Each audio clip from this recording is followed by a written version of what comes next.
Come in. Welcome. I'm E.G. Marshall. They say Mark Twain was America's greatest humorist. And that's probably true because he was one of the most serious men ever to be born in this country. To Mark Twain, laughter and tragedy were two sides of the same coin.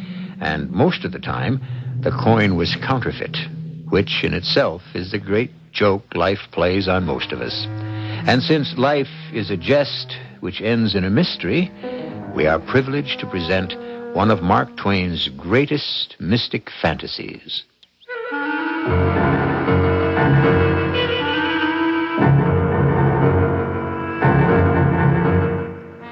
Our mystery drama, The Mysterious Stranger, was adapted from the Mark Twain classic especially for the Mystery Theater by Sam Dan and stars Tony Roberts.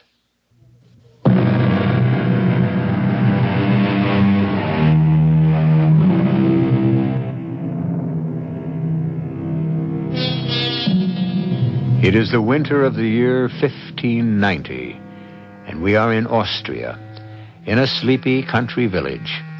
Here, high in the mountains, there are still demons and evil spirits, and witches are burned at the stake regularly. But for most people, it is a calm place, a quiet place, a prosperous place.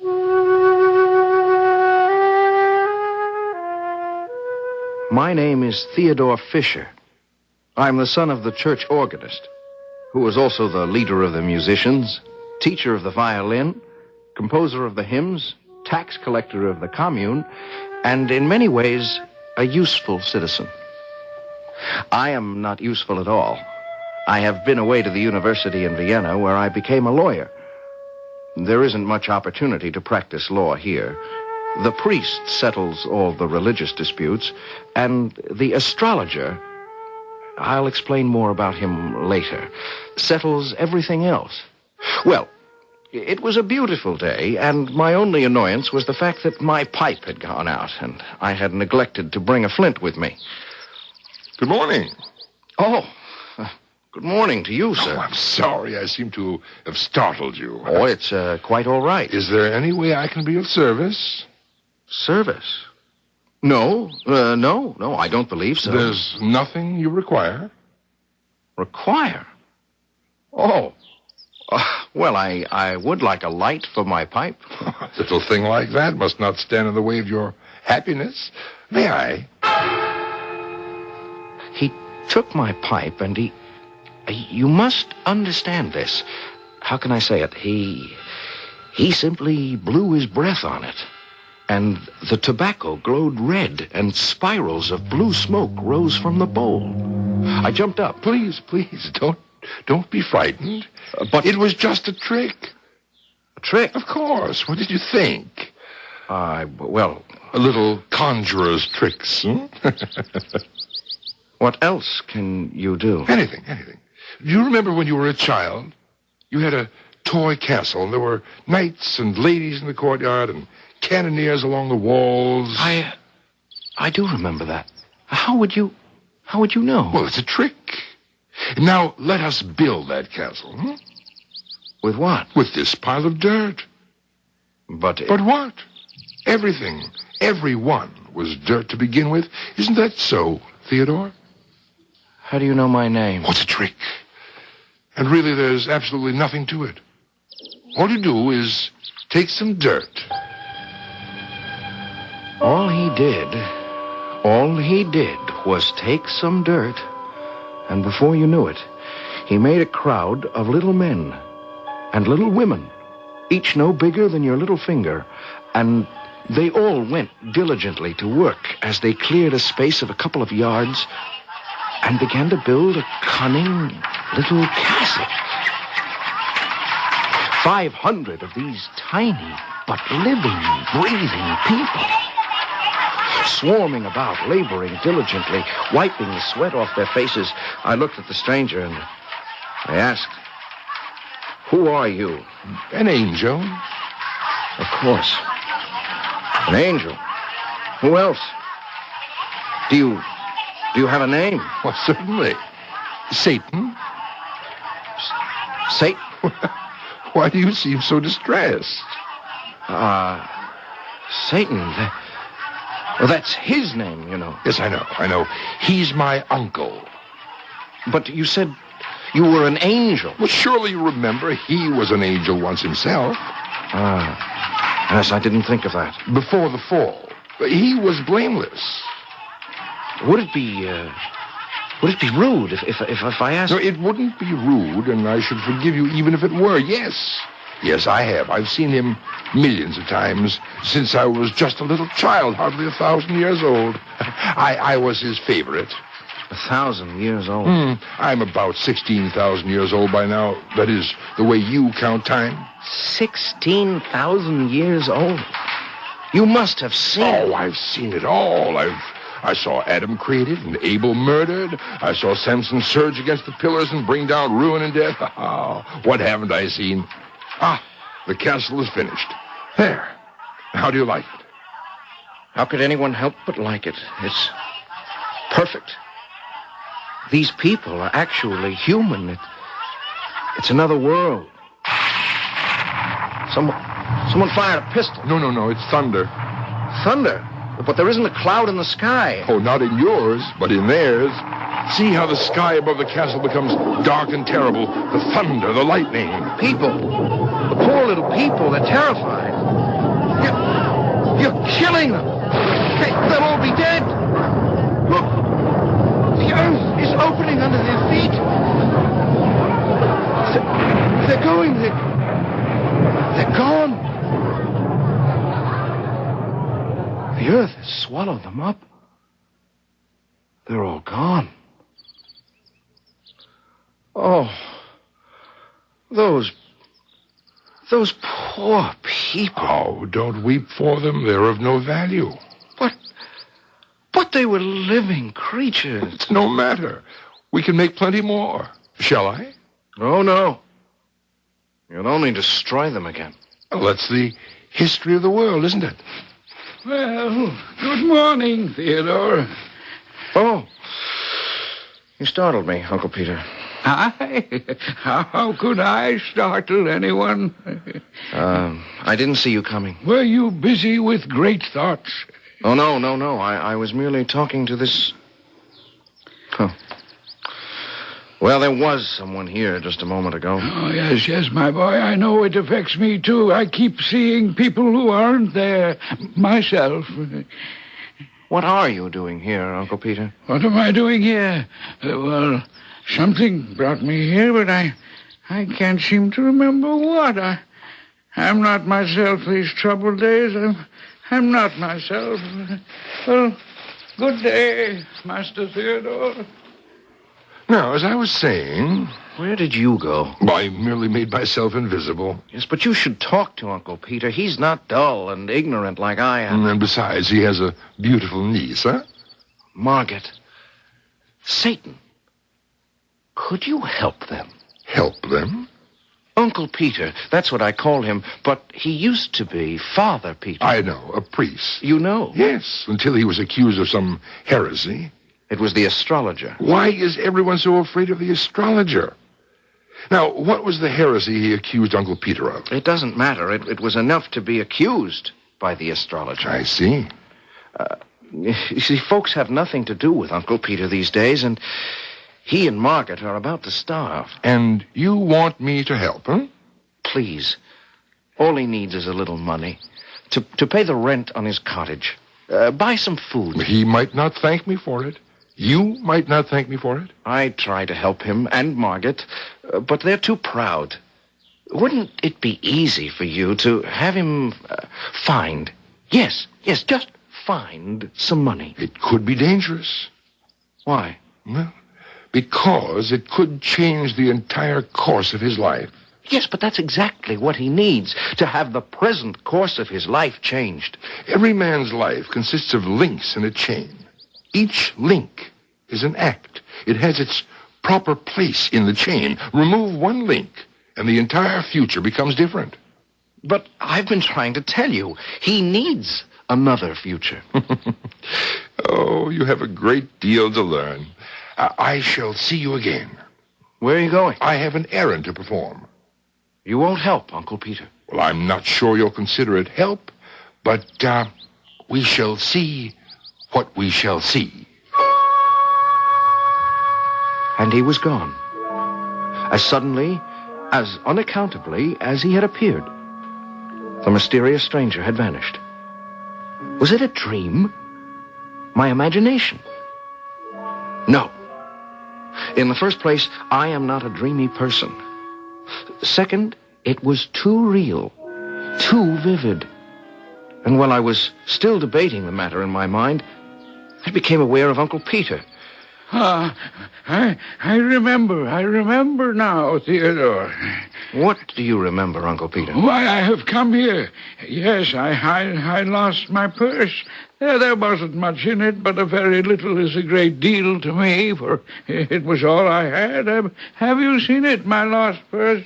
No, Uncle Peter, but I shall be happy to help you look. That is what I was going to ask you. Yes, but it won't be necessary. Here it is. But... Yes. But what, Uncle Peter? It's mine, and yet it isn't mine. I'm afraid I don't understand. Oh, the purse is mine, yes, clearly mine, but not the contents. This is fat. Mine was flat. This is heavy. Mine was light. Look. I looked, and I listened. I could hear the jingle of coins, gold coins. And then I saw them, as Uncle Peter knelt on the grass and carefully poured the coins on the ground. There were hundreds of them. I'd never seen so many gold coins in my life. Such bright, shining gold coins. It almost hurt my eyes to look at them. They were so bright, so new, so freshly minted. Who has been here? Why? No, you must not lie to me, Theodore. Has anyone been here? Not a human being, Uncle Peter. I don't understand. I know you're telling me the truth. It's the money. It comes to over 1,100 ducats. Oh, dear, if it were only mine. But it is yours, Uncle Peter. Every single piece. Oh, no. Only 4 ducats are mine. That's all that were in the purse when I lost it. The rest... Yeah, and I do need them so badly. Yeah. No, the fact is, this money is not mine. But the money is in your purse. I cannot account for it unless some... enemy. Yes, it's a trap. Oh, but Uncle Peter, with the exception of the astrologer, you don't have a real enemy in the village. Nor does Margaret. No, it must be a trap. I must have an enemy. Do you have an enemy rich enough to chance 1,100 ducats just to do you a mean turn? Well, Of course not. It's yours. Every bit of it. Didn't you pray for help? Yes. Well, isn't this help? Yes, I'll take it, and I shall do good things with it, and I'm sure everything will be all right. Of course, Uncle Peter. Everything will have to be all right.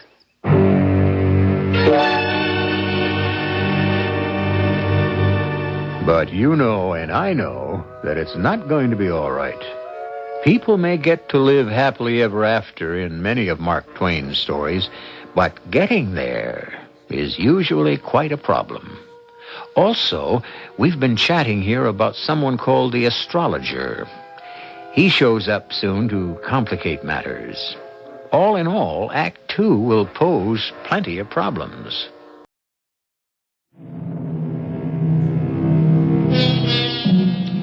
Theodore Fisher is telling the story of Mark Twain's mysterious stranger. And Theodore is the only one in the small village who has seen him. The mysterious stranger claims to be Satan's nephew, but by now we can safely assume it's the old boy himself. Mark Twain always likes to use these little tricks. Throw a surprise visitor into a quiet little town and watch the ripples swell into waves. It made immense talk in the village the next day. Father Peter told the entire circumstance just the way it happened. He said the only way he could account for it was, well, it must have been the hand of Providence. Suddenly, Father Peter and Margaret had plenty of friends, or at least visitors. Mothers started sending their daughters to Margaret for piano lessons, and it began to look like the old adage was true.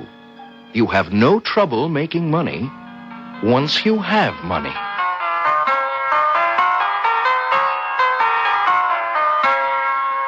Oh, Theodore, how long have you been standing there? I didn't want to interrupt you, Margaret. Oh, I don't know when I've been so happy. I'm glad you have so many friends. Well, it's the gold that has many friends. I still have the very few who always... Well, you know what I mean. And how is your uncle? He's a new man. But I'm afraid. Afraid? Of what? Well, Uncle Peter says it was the hand of Providence that brought the gold. And, wasn't it? Well, I believe it was, but there are tongues wagging in the village. There are those who say it's the hand of Satan. Satan? Yes. Well, how would they know? I mean, why should Satan want to give your uncle all that money? Theodore, I don't understand it. One day we're poor. The next day we're rich. One day we're alone in the world, and the next day we have scores, hundreds of friends. Don't even try to understand it. Everything will be all right. But one thing troubles me deeply. What? The astrologer. We have yet to hear from the astrologer. Oh, the astrologer. Oh, well, what can he do, anyhow? I tried to pass it all off as a joke. But the truth is, the very name of that man sent shivers down my spine. The astrologer. He made it his business to know everything that went on in town, and to become involved in it somehow.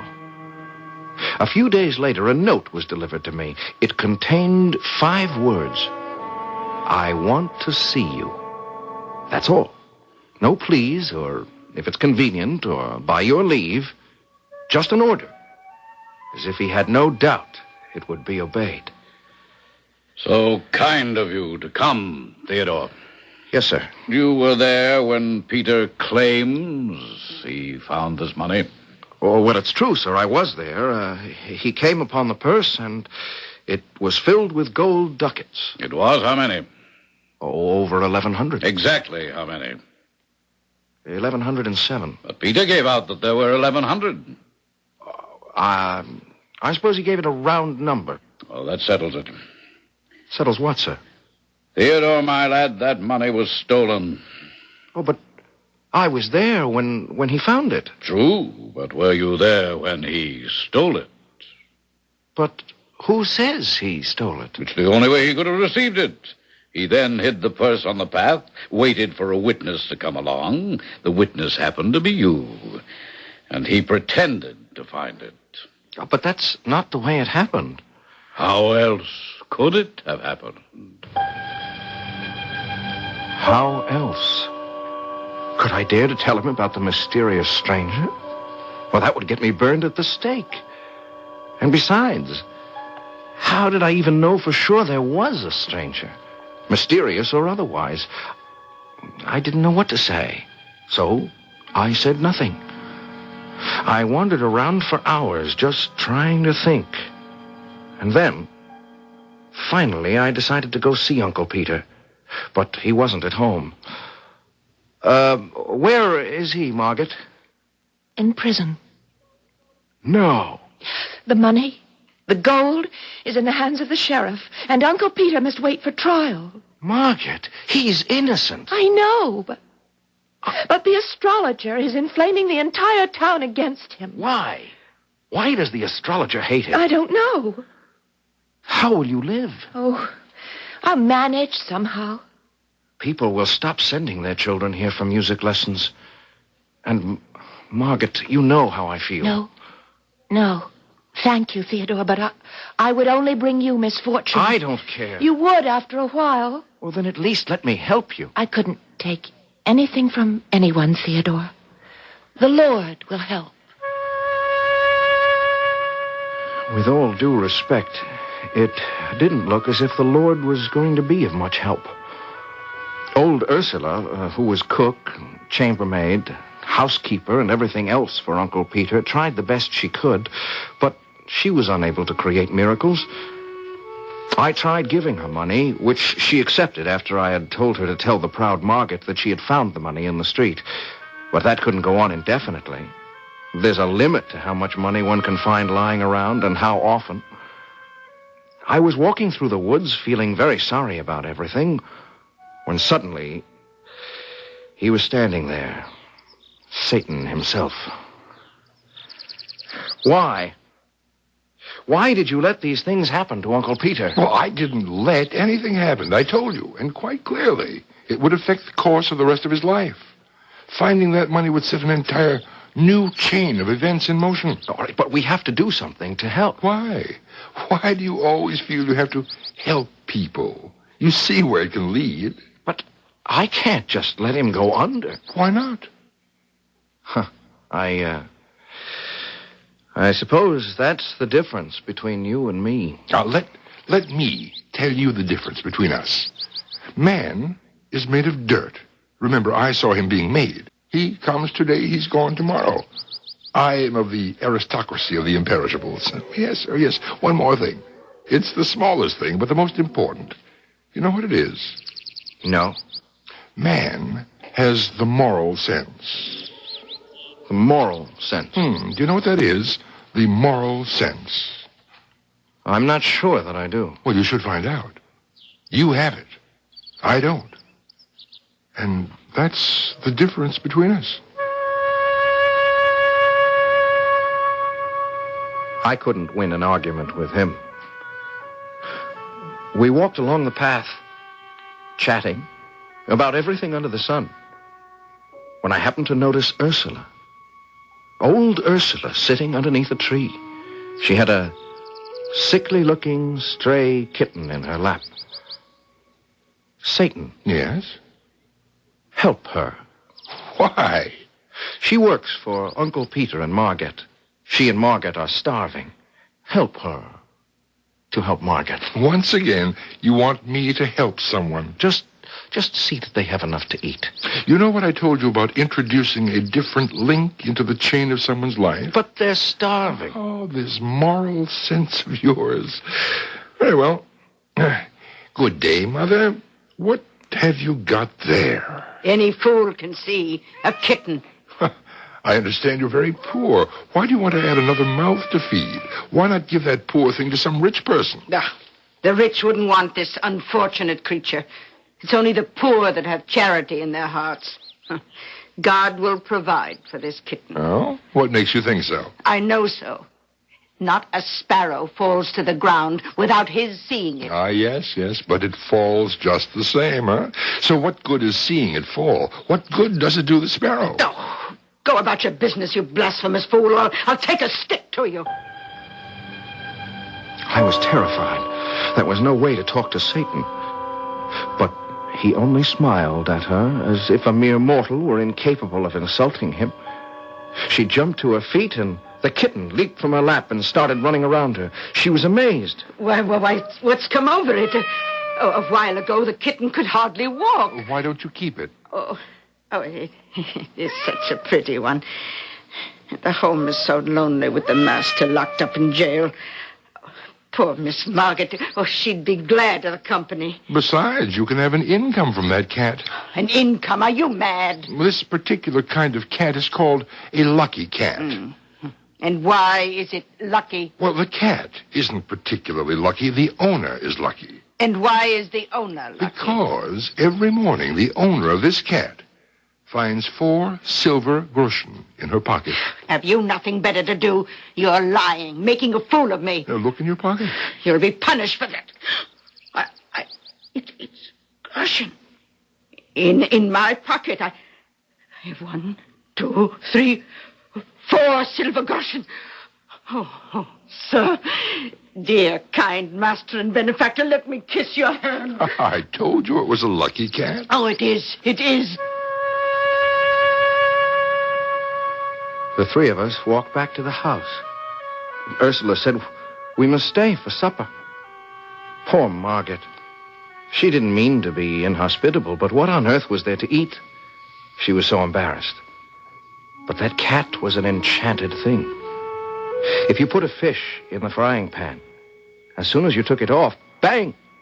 Another one appeared in its place. If you poured wine from a bottle, there was just as much left as before you started. Margaret was absolutely astounded by it all. More fish? Yes, mistress. Well, where did you get it, Ursula? It's a gift of Providence. And the wine? Providence. Now, Ursula? Miss Margaret, don't you believe in Providence? Well, of course I do, sir. Well, then why do you question it when you see it? Well, I don't know. I have chicken and beef. Ursula? Providence, mistress. I stole a glance at Satan. He had that amused smile on his face. And I looked at Ursula and Margaret. They were so happy. From being faced with actual starvation, they were now living in the midst of plenty. I was convinced that finally everything would be all right. After all, what could go wrong here?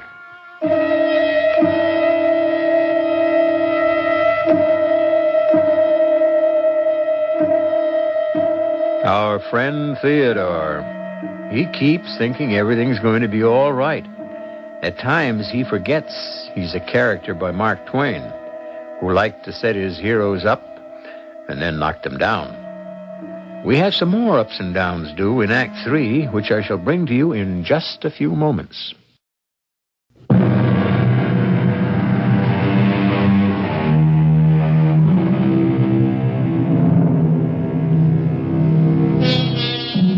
Once again, Theodore has asked the mysterious stranger, who is Satan himself or else his nephew, and does it matter, to interfere with what seems to be a natural course of human events.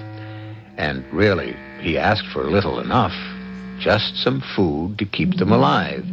And the stranger certainly has been generous, probably too generous. Yes? Oh, you're Gisela Nar, aren't you? Yes, master. What are you doing here? Oh, I work here for Ursula. You do? Oh, yes. I scrub the pots and pans and dishes and floors and windows and walls. I scrub everything. Is Miss Margaret in? Oh, no, sir. She is not home. And Ursula? Oh, yes. She's drinking her tea in the kitchen, sir. Come in. How do you like my servant, Master Theodore? But is it wise? Wise. I can afford her. You should know all about my lucky cat. I can have anything I want. And you know what I wanted all my life. What I'm trying to say is... A servant. Now, this might not mean anything to you, but if you were a servant and spent all your years serving others, why, you'd want to have... I'm asking if it's wise to engage Gisela Nar. After all, her grandmother was burned as a witch. I know, but there's nothing wrong with her. Oh, I'm not saying there is. I only think... The truth is, she's the only one I could get to come here and work for me. Of course, I worry by nature. And since I feel the way I do about Margaret, I'll worry about any trifle that might seem to threaten her. But this time I tried to dismiss my worries. I almost succeeded. And then I was walking down the street in the village. I was about to turn the corner when I heard voices. I knew those voices. One was Gisela. The other was the voice of the astrologer. So, Gisela, my good girl, what are you doing these days? Well, sir, I'm employed by Ursula. Ursula? She's the housekeeper for Uncle Peter. She gives me 2 silver groschen a week. 2 silver groschen. Besides my keep and my clothes. She must be wealthy. Oh, they live off the fat of the land, let me tell you. The prince himself don't sit down to a better table. Well, well, well. Thank you, Gisela. That thank you. That sent cold shivers down my spine. I had to do something. The astrologer. He'd visit the house. He'd see the frying pan that never emptied itself, the wine bottle that was always full. His mind would gladly leap to one conclusion. Witchcraft. And both Margaret and Gisela would be doomed. There was nothing I could do by myself. I needed help. Are you looking for me? You have to help. Again? Please. You want me to save them from being charged with witchcraft? Admit it. Well, no, not exactly. I want you to interfere, but not really interfere. Mm-hmm. I'm only asking for a return to the status quo. Let it be as if you didn't help. Oh. Well, that's very simple, isn't it? It's so simple you don't even need me. You could have handled the matter yourself. Me? Of course. What is the source of all their bounty? The cat. Yes, the lucky cat. Therefore, all you have to do is get rid of the cat. Get rid of the cat? And kill the cat. Oh, but I couldn't kill an innocent animal in cold blood. Margaret will never talk to me again. Well, if she's to be burned at the stake as a witch, she'll never talk to you again either. Are you actually weighing between Margaret on the one hand and that cat on the other?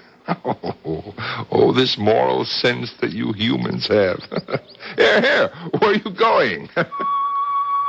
He knew perfectly well where I was going, and I could hear him laughing off in the distance as I raced for Margaret's cottage. I prayed to be on time, to get there before the astrologer did. Theodore. Where's that cat? Why do you want it? Where is it? Your lives depend on it. Have you taken leave of your senses? Ah, there she is. Theodore, put that cat down. What are you doing? I'm taking her away. Away? Why? Do you want me to kill her here in front of your eyes? Theodore, you can't. I said get out of my way. There isn't a moment to lose. Ah, good morning. I knocked, but no one heard, so I came in. Are we having a lover's quarrel? Oh, Sir Astrologer, I was just leaving. Theodore, I never want to see you again.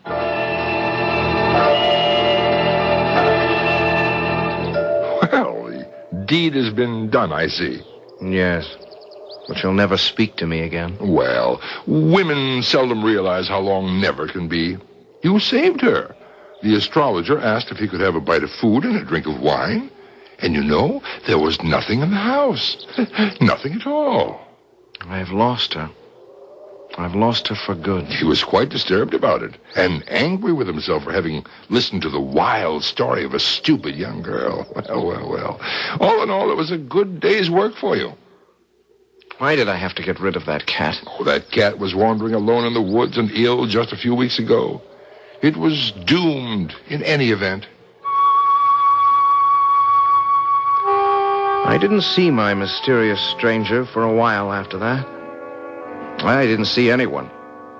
Margaret would have nothing to do with me, and I didn't care to have anything to do with anyone else. Life was lonely and sorrowful, and I was having all sorts of melancholy thoughts when there was a knock on my door one morning. Theodore. Margaret. May I come in? Oh, please. I've come here to ask you a favor. Anything.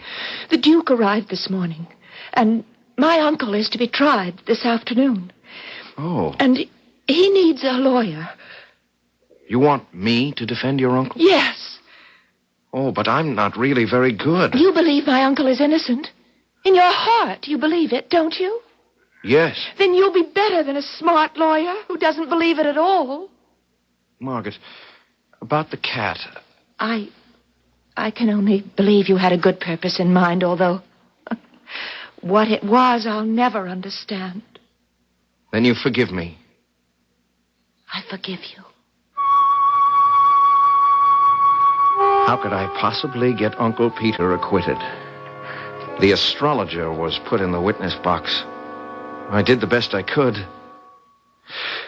Now, Sir Astrologer, you claim these gold coins are yours. I do, young man. I, myself, was present when Peter found them. You mean when he claimed he found them? If the money is yours, how did you come by it? I found the bag in the road. When? More than 2 years ago. And what did you do? I brought it home, hid it in a secret place in my observatory tower, intending to find the owner if I could. I made diligent inquiry, but nothing came of it. And then? And then I thought, why not use the money to finish the foundling wing in the orphan asylum? So I took the money out of its hiding place and counted it to make sure it would be enough. And then, I'm sorry to say this, just as I was restoring the bag to its hiding place, I looked up, and there was Peter standing behind me. Well, how could that be? He often came to my place unannounced to ask for a little help. He was quite needy. Proceed, sir. I became uneasy and decided not to use the money just then, but to wait a bit longer in case the owner might show up. And then? When I heard of Peter's find, I was happy for him, naturally. Naturally. I had absolutely no suspicion until I discovered my own coins were gone. And I detected 3 suspicious circumstances in Peter's story. Well, please name them. A, Peter claimed to have found his money in a path. I found mine in the road. B, his find consisted exclusively of gold ducats. So did mine. C, he found 1,107 ducats. I found exactly the same. It was telling evidence. I could see it on the faces of all in the court, especially the Duke. Besides, who would be inclined to disbelieve so powerful a person as the astrologer? They would find Peter guilty for sure. And suddenly he was there. Satan, in the back of the room. I turned to the Duke. Your Excellency, may I have a short respite? Granted. Listen to me. We must save him. You never learn. The disgrace of the scaffold. Your moral sense, it will be the death of you one day. Go back there and call a witness. What witness? It will occur to you at the right time. Now, Sir Astrologer, suppose we prove that this money on the table here is not the same money that you found. Then it would belong to Peter. I would say so. Your Excellency, may I call another witness? I should say witnesses. Your Excellency, it's too late in the trial for new witnesses. But these are not new witnesses. They have already been partially examined. The coins. The coins, Your Excellency. They are witnesses. But coins cannot speak, young man. Oh, but they can. Witchcraft. Be careful, young man. Look, you see, each coin speaks. Each coin declares it is not the one the astrologer claims he found 2 years ago. By its date, each coin proclaims it. Each coin declares it did not exist 2 years ago. If Your Excellency will examine the dates, he will see that these coins were only minted at the end of this year. They're scarcely 6 months old.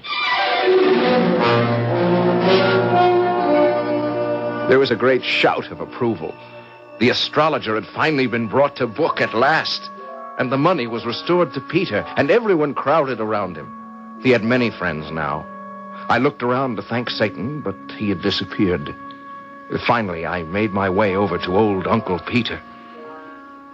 Sir, what is the moral sense? The moral sense?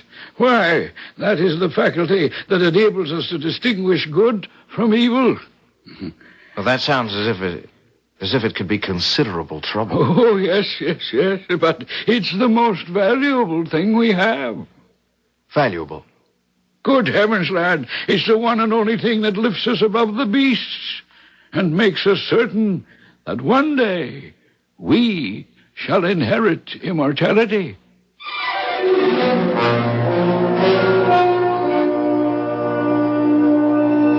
Theodore never saw Satan again. Not in this life, anyhow. But he never forgot him. And he never forgot the moral sense, either. Nor should you. Nor should I. And neither did Mark Twain. Even so, there were times when he insisted the thing was more trouble than it was worth. But there's never any trouble around here. You just wait around for a few seconds, and I'll be back.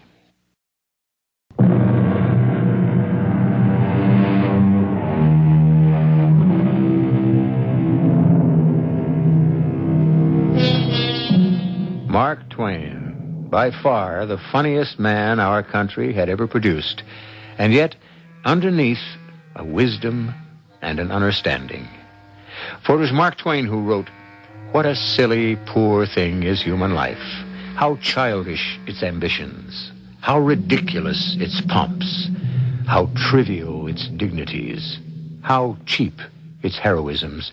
How capricious its course. How brief its flight. How comic its tragedies. How tragic its comedies." And then, having said all this, he proceeded to make it all very funny. Our cast included Tony Roberts, Joe Silver, Marion Seldes, Bryna Rayburn, and Ian Martin. The entire production was under the direction of Hyman Brown.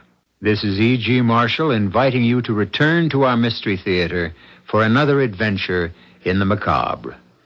Until next time, pleasant dreams.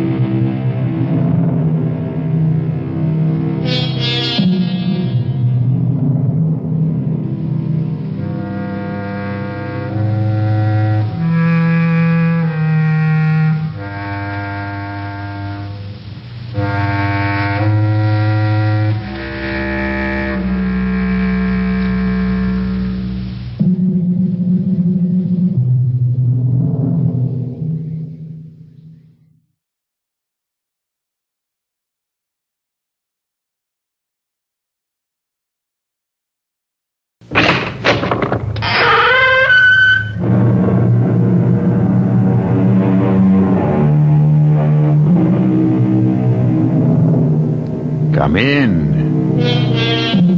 Welcome. I'm E.G. Marshall. Where do people go when they disappear? We're not talking about those folk who have every good reason and understandable motive to drop from sight. No, we mean people who were on their way somewhere and who never showed up and have never been heard of again. And the people we're talking about were solid, substantial, dependable people.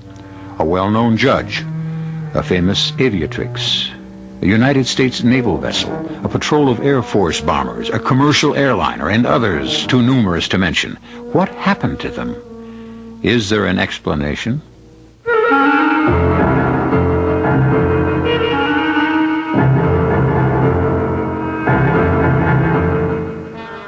Our mystery drama, The Triangle, was written especially for the Mystery Theater by Sam Dan and stars Mercedes McCambridge.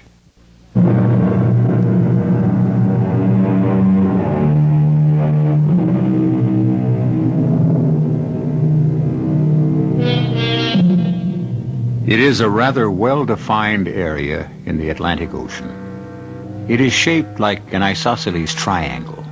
At one point lies Miami, at the second, Puerto Rico, and at the third, Bermuda. And for that reason, it is known as the Bermuda Triangle. Over the years, at least 100 planes and ships and over 1,000 people have disappeared into its depths without leaving a trace, and for reasons that have never been satisfactorily explained. Hello there, Miami. This is your routine check from American International Flight 7, old Lucky 7, inbound from dear old London. We're now 215 nautical miles from your first outer marker, bearing 090. Speed... hold it. Hey, Mark, what's that vibration? Mark, that vibration. Hey, Miami. Miami, our position is... The compass is going crazy. It's spinning like a top. We're going down. Pull up, Mark. Mark, help me pull up. We're going down. Miami! I don't know what's wrong. We're being pulled down. Something is pulling us down.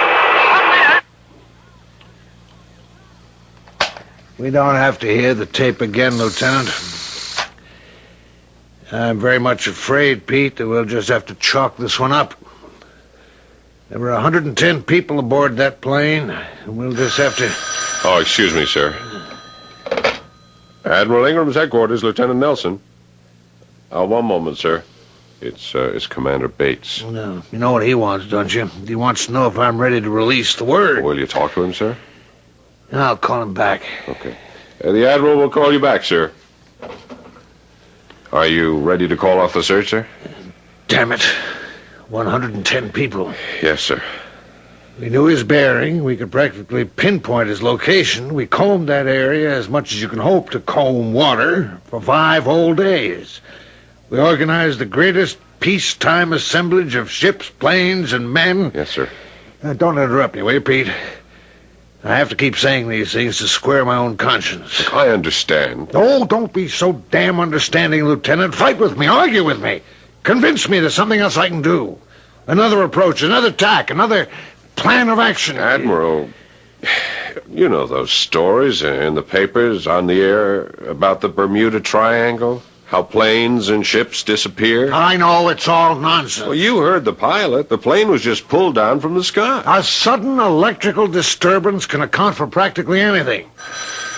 That's public relations. I'll talk to them. Lieutenant Nelson. What? Repeat that. Yes, the Admiral will leave at once. Sir, it's unbelievable. Don't editorialize, Lieutenant. Just report. Yes, sir. They have a survivor. That's impossible. A young woman. No one could survive 5 days in the water. But they've got her, sir. She's aboard the carrier.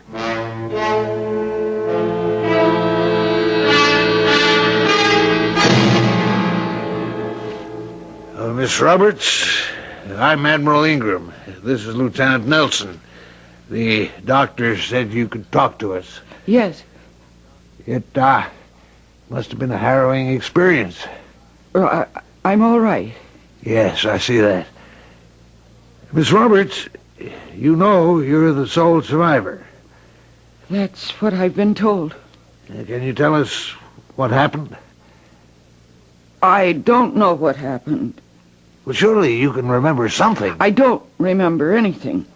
Yes, well, perhaps this isn't a good time to talk to you. No, that doesn't matter. I just can't tell you anything. Miss Roberts, your plane went down 5 days ago. Yes, according to the calendar. And you were just picked out of the water this morning. Yes. And you claim to be Judy Roberts. I am Judy Roberts. The Judy Roberts who was a passenger aboard American International Flight 7 from London to Miami on June the 15th. Yes. Admiral, may I talk to you a moment? How could she live 5 days in that shark-infested sea? Well, she was lucky. She could survive without food, without water? Obviously. Why doesn't she look it? Why isn't she all shriveled up and dehydrated? Why isn't her skin burned and raw? Why isn't she hysterical or delirious? She looks as if she just stepped out of a heated swimming pool at a country club. Yes, I thought of that, too. We sent her fingerprints for confirmation. We checked out her teeth with her dentist. She's Judy Roberts.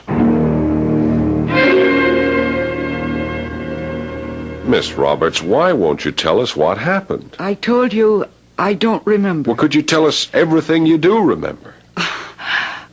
I was sitting in my seat. I'd fallen asleep. Yes?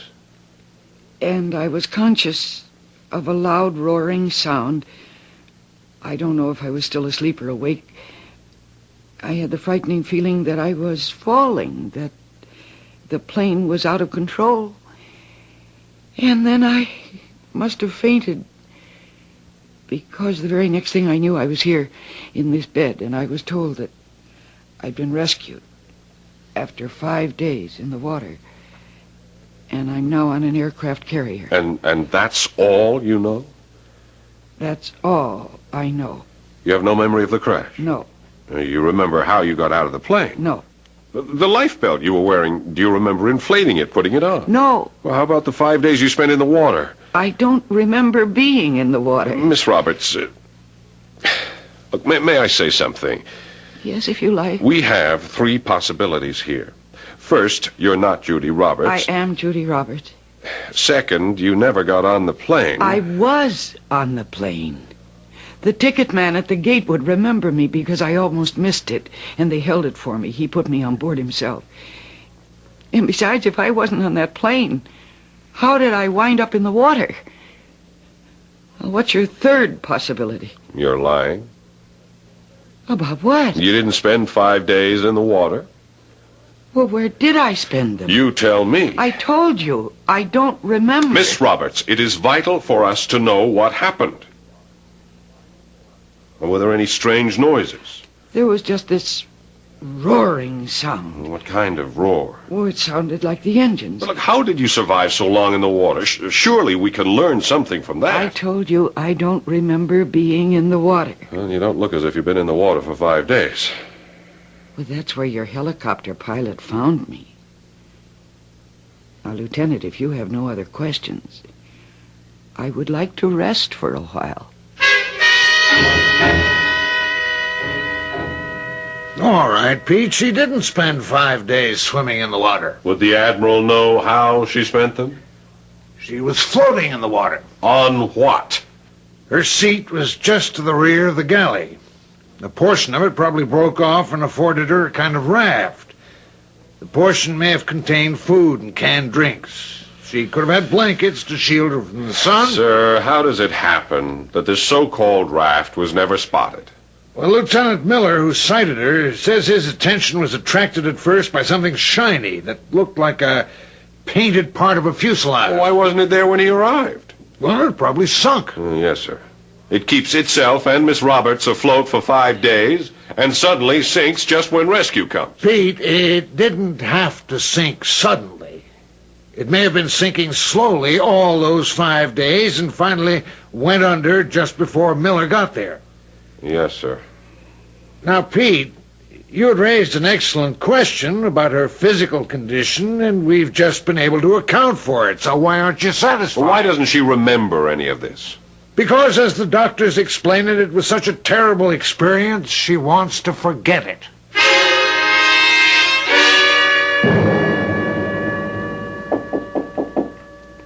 Come in. Oh, Miss Roberts, I'm sorry to bother you. Then why do you? I don't know, but I wish I could believe your story. Lieutenant, it doesn't matter to me whether you do or not. No, I don't believe that either. Because it does matter. You're a girl who's, well, quite sensitive to the opinions of other people. Oh, how would you know? I understand you're 32 years old. You live with and support your mother. That tells me something right there. What? Well, when an unusually pretty girl still lives at home after she's 30... Really, I don't think that should concern you. That's true. I learned also that you're shy, you don't have many friends, and this 10-day trip to London was your first vacation in years. Oh, did you have a good time, incidentally? Oh, yes. I'll bet you didn't. Now, really, Lieutenant, I'm grateful to the Navy for saving my life, but do I have to submit to cross-examination? As if I have guilty knowledge? You'll be leaving us in just a few hours. Judy, tell me, where did you spend the last 5 days? In the water. I just can't believe it. Well, do you believe that the plane went down? It had to go down. Then where else could I have been? I can't believe you were in the water. I'm sorry. I'm sorry, too. I'm sorry for you. Why? Your troubles are about to begin. Well, I've just been rescued. My troubles are over. Judy. Judy, do you realize you are the sole survivor? Well, you are, aren't you? Yes. Well, you'll find out what that can mean the hard way. You'll be surrounded, hounded, badgered, not just by the press, so they'll drop you soon enough. After all, tomorrow you'll be just yesterday's news, but by friends, the relatives, the loved ones of the other passengers. Did you see my husband? What happened to my wife? Is my daughter really dead? How did you survive? Well, I won't know the answers to any of those questions. People won't believe you. Well, they'll just have to... For years to come, no one will let you alone. Well, there's nothing I can say to anyone. There were 109 other lives on that plane besides yours. Oh. I didn't think of that. You didn't think of that? Until just now, I thought I'd just... You would just what?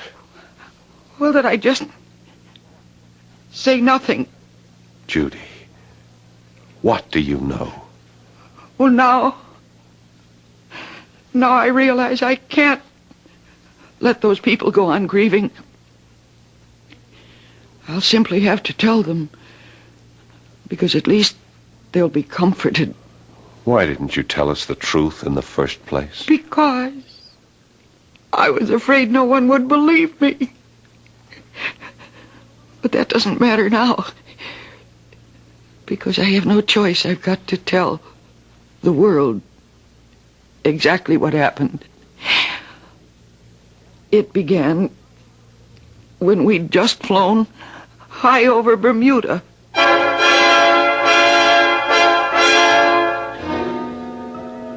Well, properly speaking, it will begin when I shall return with Act Two.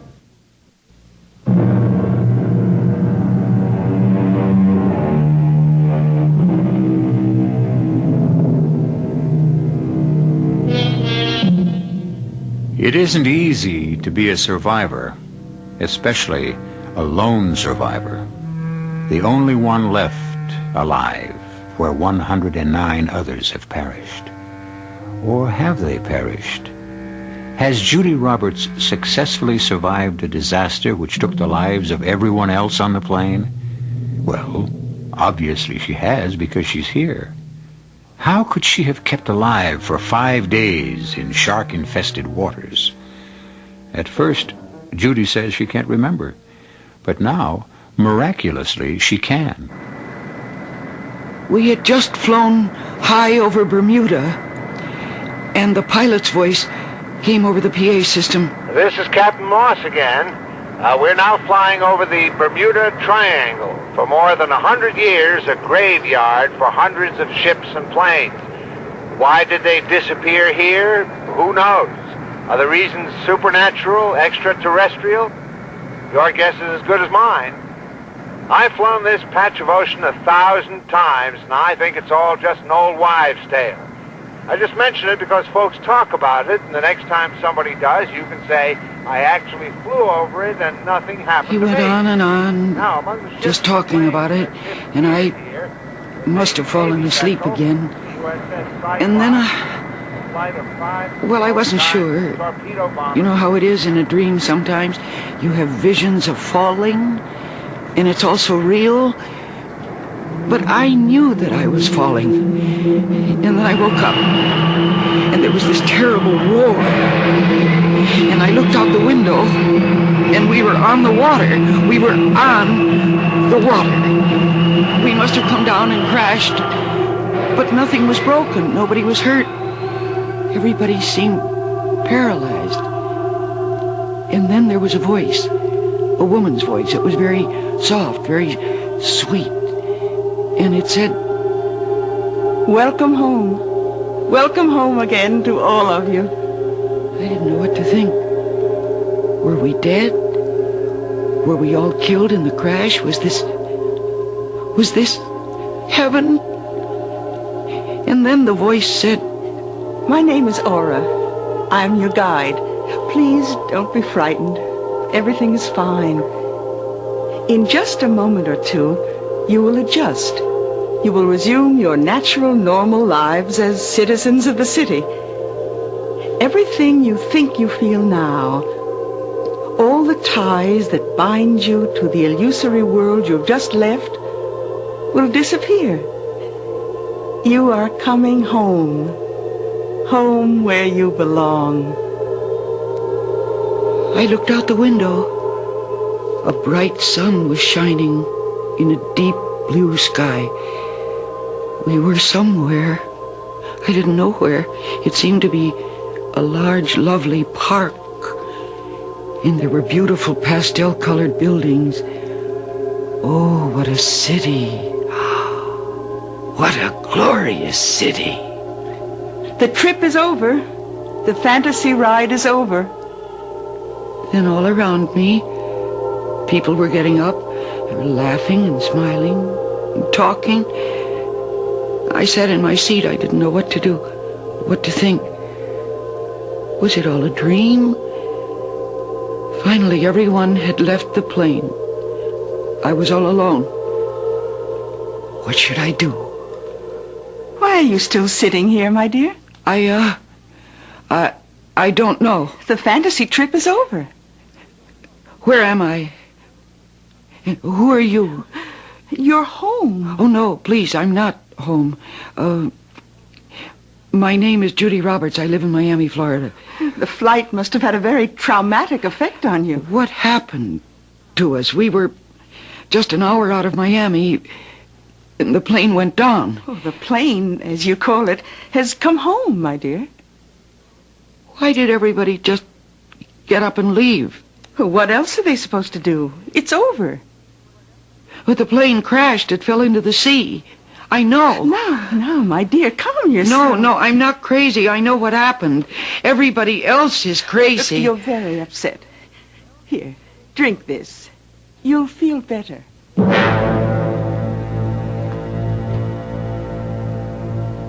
You're the very first person who went on a fantasy tour and simply cannot seem to snap out of it. Please, will you humor me? Tell me who I'm supposed to be. My dear, you're a citizen of our city. What city? The city. The city of the people. Which people? The people. Your people. Who am I? Your name is Allah. Where's my mother? Your mother? There's no record of your having a mother. Oh, dear. Arda, please come in. Hello, Alla, darling. Well, you're our pilot. You're Captain Moss. Darling, what are you saying? You're our pilot. The pilot on Flight 7. American International Airlines, Flight 7, London to Miami. We crashed. We went down. Oh, no. Oh, why doesn't he remember? Why doesn't he? Because it never happened. Oh, you are Captain Moss. My dear, you're ill. What have you done to us? Who are you? Arda, will you watch over her? Of course. I love her. Let me know if she isn't feeling better. I'll look in on you soon again. Captain Moss, how did it happen? How did all this happen? Listen, Alla. No, my name isn't Alla. And you listen, you're an airline pilot, and I'm a secretary. I live in Miami. Miami? Yes, please, now let me talk. We were somewhere between Bermuda and Miami when the plane suddenly went down. It crashed. I don't know why it wasn't destroyed. I don't know why we weren't all killed. Well, it must have been part of the fantasy. But everybody on the plane began acting so strangely, as if they didn't know who they really were, as if they were other people. And you yourself, you think that you're somebody else. But you're the pilot, you're Captain Moss. Who are these people who have seemed to have captured us? No more fantasy trips for you, my sweet. Oh, I can't seem to reach you. Don't you remember? Oh, what a beautiful day. Let's take a stroll. The sun, the air, it'll clear your head. Isn't anybody going to be worried about you? I know my mother will be frantic. I didn't know you had a mother. You never spoke about her. Tell me more. But not here. In the park.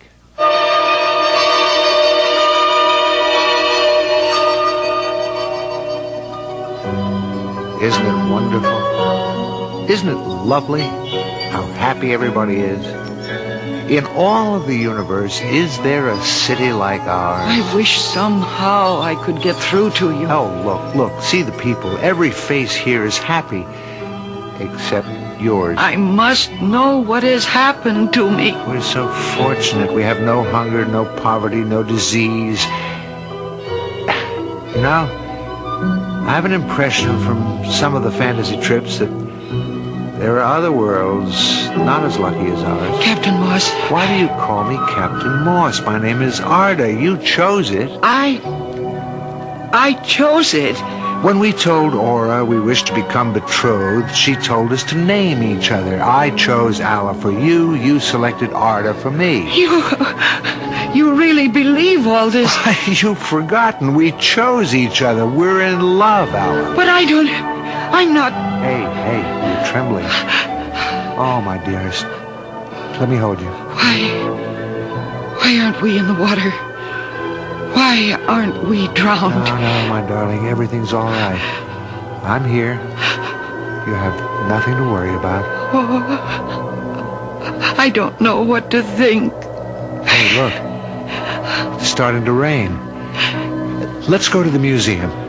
Hurry. I don't want you to get wet.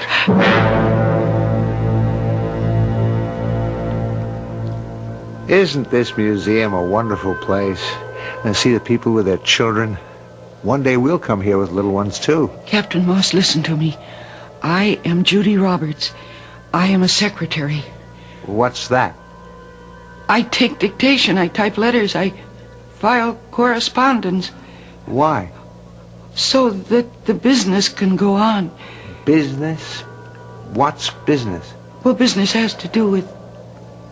Oh, please don't make fun of me. No, what is business? Oh, how can I explain this? If you have to explain it, it can't be very good. Well, everybody works for one business or another. Why? To make money. What's money? Oh, you can't be serious. Now, please, my dear, I'm just... Money is what you must have in order to buy things. What sort of things? What sort of things? Well, every sort of thing is food and clothes and whatever you need, whatever you want. But suppose you have no money. Well, then you do without. How can a person do without food? I don't understand. Well, what do you do here? I paint pictures. I bring them to the museum. People come here and enjoy them. My brother is a farmer. He raises fruit. He brings it to the plaza. People see it. They eat. They enjoy it. But how do things get done? How do you build houses? Everyone does what he knows how to do and shares with everyone. Well, suppose someone takes more than his share. I don't understand. Why would he want to do that? Oh, this must be utopia. Oh, why am I fighting this? Why indeed? Is there a better place? A happier place than our city? Wait a minute, there. In that huge space, what's in there? Oh, that's the fantasy exhibit. The fantasy exhibit? Yes. Artifacts from fantasy trips. Look. Those are ships. And planes. Well, that's what you want to call them. Look at that ship. That's a naval vessel. What? Yes, you can read the name. The USS Cyclops. It's a Navy ship that disappeared in the Bermuda Triangle. The Bermuda Triangle? Yes, you know what it is. You spoke to us about it on the intercom before we crashed. Now, my darling, and you have... See. Those Navy planes. Those 5 old-fashioned Navy planes. You even said what they were. Torpedo bombers. And that freighter. You even told us her name. The Marine Sulphur Queen. No. It's no fantasy. Those are real. And I'm real. And you are real. What are we doing here? What is this place?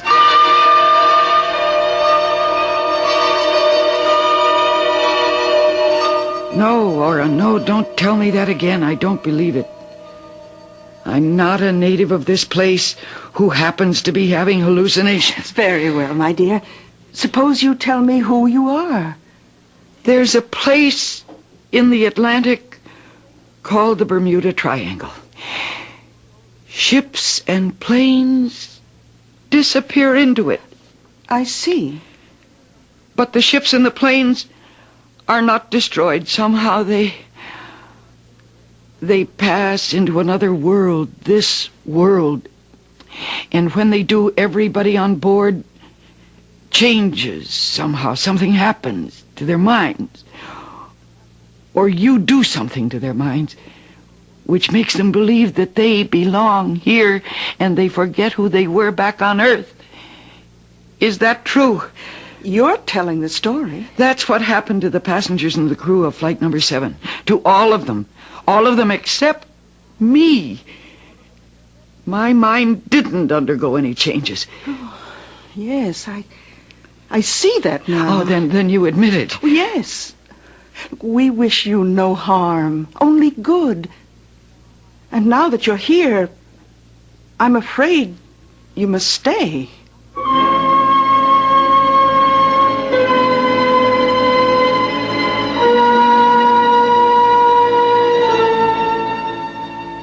Well, in all matters of this kind, getting out is always more difficult than getting in. However, considering the way the place is set up, why should she even want to leave? You realize, of course, that she does manage to get back here, because back here is where we first met her. How? For that, you must wait my return in just a few moments with Act 3.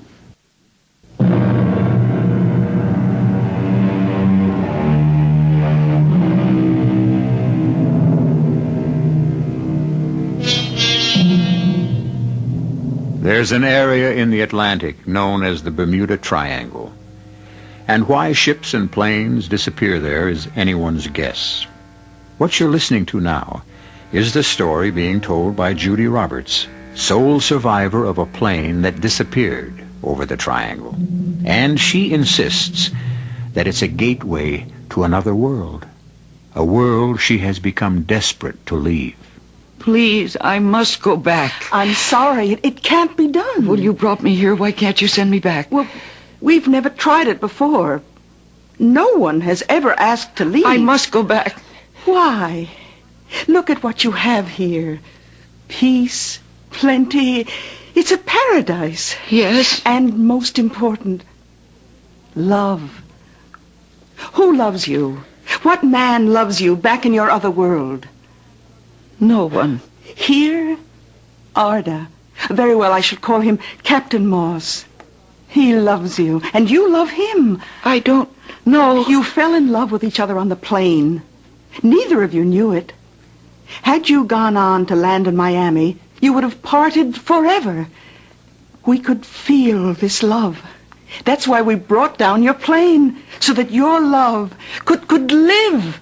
Are you saying that you brought down a plane, 110 people, just because of me and the pilot? But where will you find a better reason than love? But the people, the other people. They will be happier here, too. No, I can't stay. I can't.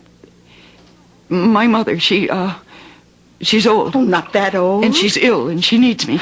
So does Captain Moss. Well, if I could forget the way all the others did, it would be right for me to stay, but I can't forget. I can't. Whatever it is you do to us, whatever it is you use, it doesn't seem to work with me. And as long as I know who I am, I can't be happy here. In time, perhaps. No. Don't take that chance. A chance? For your own sake. Every face I see here is smiling, but my face would be the different one. Everybody here is happy. I'm sad. Perhaps I would introduce this unhappiness, this sadness, this discontent into your city. Perhaps because of me, there would be trouble. If you go back, you will live to regret your decision. Oh, I regret it already. But please, please let me go back. Oh, my dear. Please, please. Even if I'm wrong, I can't help it. That's me. That's how I am. Very well.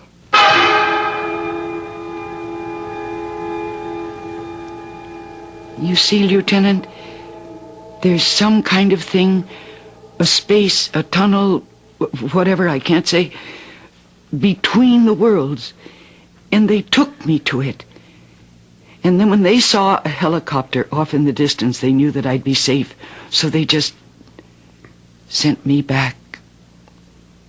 And that is what happened.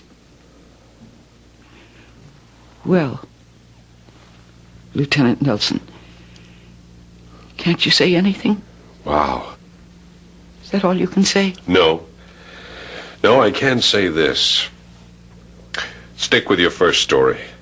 Which story? The one where you just don't remember anything. But I'm telling you the truth. You'll never get it to fly. Don't you believe me? Please, don't put me on the spot. Tell me. It doesn't matter. The problem is, look, if you tell that story, people are going to insist you're a nut. But it's true. Well, I won't help you. Look, I was wrong. You were telling the truth the first time when you said you couldn't remember. You're the one who convinced me to tell the truth. And I see now that you were right. I must tell the truth.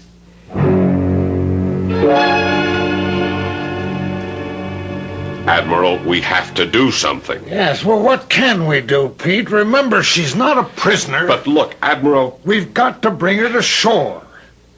And she's free to go. You heard her story. Yes. Well, do you know what will happen when she tells it? Yes. People will say, poor girl, she's undergone such a terrible ordeal. No wonder it affected her mind.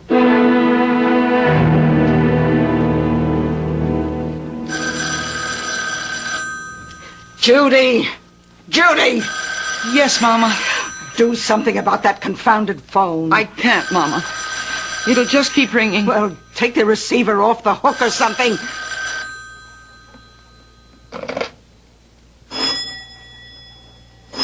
Oh, go away. We don't want any.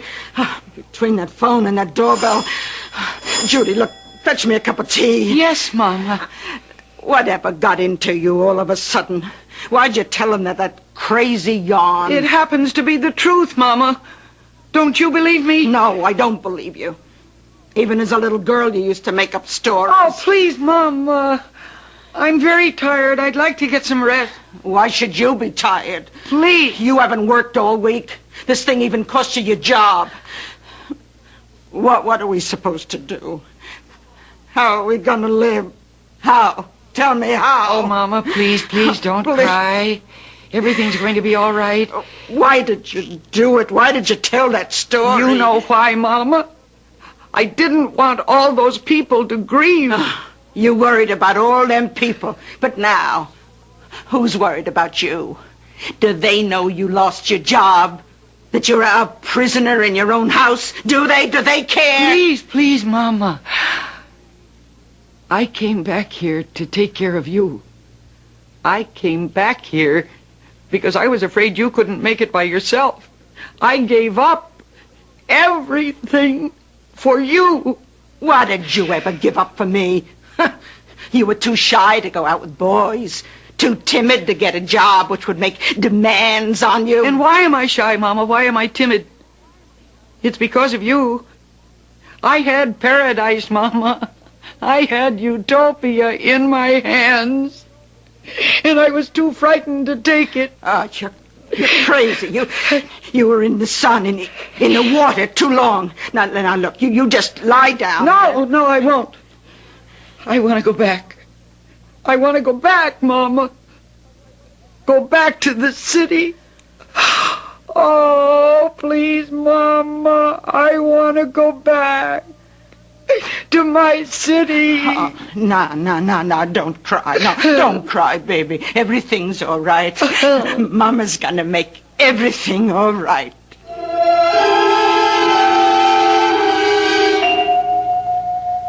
There's nothing further on Judy Roberts' disappearance. She left from the rest home in which she was staying early this evening. Admiral, I think the police could find her if they checked out the local boatyards. Is that so, Lieutenant? Yes. Look, I would say she rented herself a boat, and she's gone out to look for her city again. Yeah, there's a possibility. Is there any way the Navy could be interested? No, not officially, Lieutenant. You see, we can't search for anyone until after it's assumed they're on the water, or in it. And then we have to be asked or ordered. Yes, I was afraid of that. Are you qualified in torpedo boats? What? No, sir. Well, if you want to log in some time... Oh, yes, I understand, sir. As a matter of fact, I might just come along for the ride.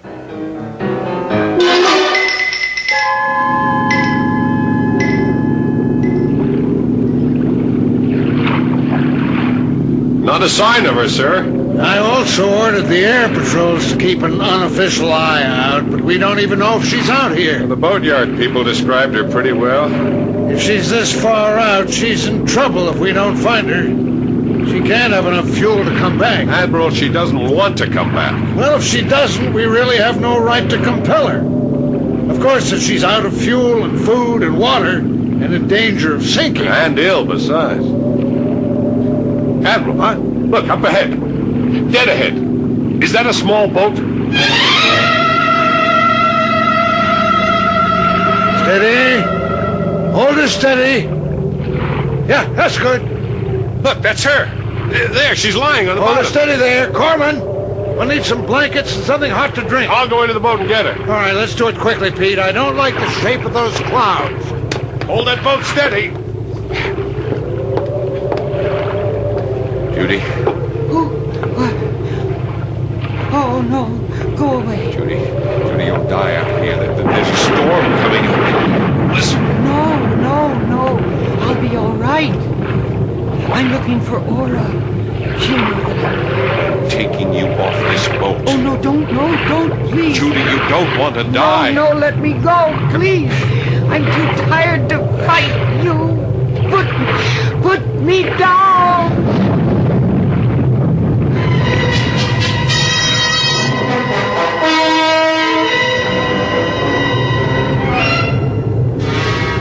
You're all right now, Judy. You'll be all right. No, please let me go. Go where? You're a couple of 100 miles from land. We're in the middle of a storm. I'll jump overboard. Oh, that's crazy. Listen.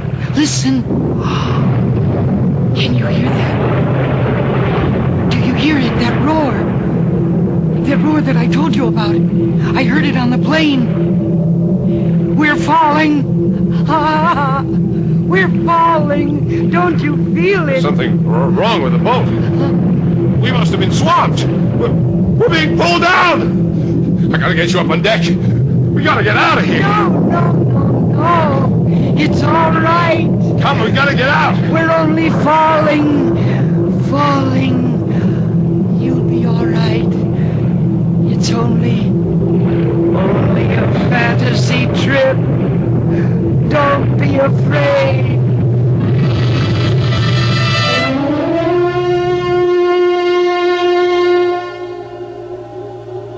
Welcome home. Welcome home again to all of you.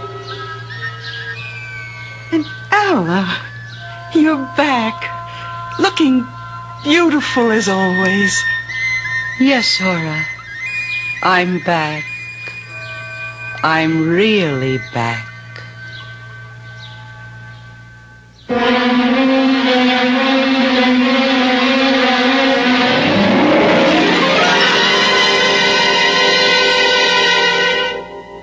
According to the papers and the broadcasts, a torpedo boat went down in a violent storm with all hands. It's true the storm raged in the area of the Bermuda Triangle, but, well, what does that mean? Ships and planes have a habit of disappearing. So do I, but only for a few moments.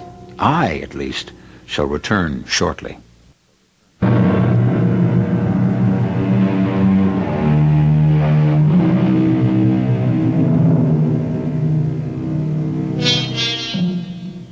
The Bermuda Triangle.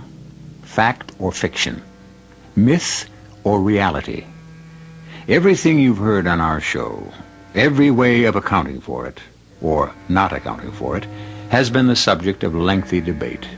Is it the passage to another world? Some insist it is. Is it the playground of a superior race of men who amuse themselves with us mere mortals? There are those who believe it. Our cast included Mercedes McCambridge, Paul Hecht, Bryna Rayburn, and Robert Dryden. The entire production was under the direction of Hyman Brown. This is E.G. Marshall inviting you to return to our Mystery Theater for another adventure in the macabre. Until next time, pleasant dreams.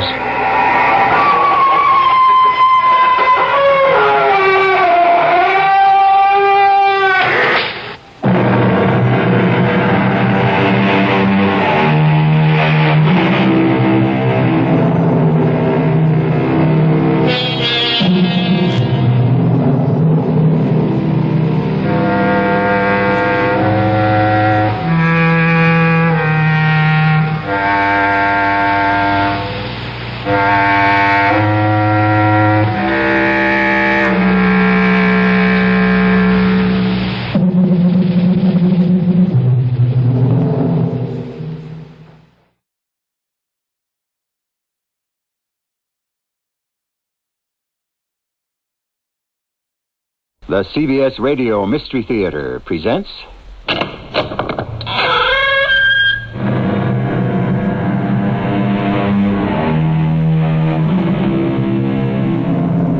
Come in. Welcome. I'm E.G. Marshall. Today's Mystery Theater offering is called Toy Death. It involves a doll. Essentially, a doll is a figure in human form intended for a child. Probably the oldest plaything in the world.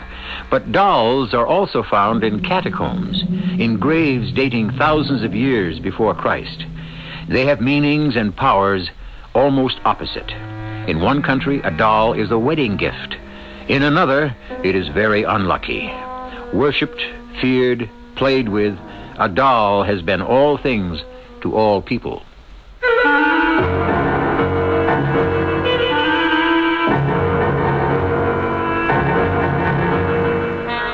Our mystery drama, Toy Death, was adapted from a story by Algernon Blackwood, especially for the Mystery Theater, by James Agate, Jr., and stars Christopher Tabori and Patricia Elliott.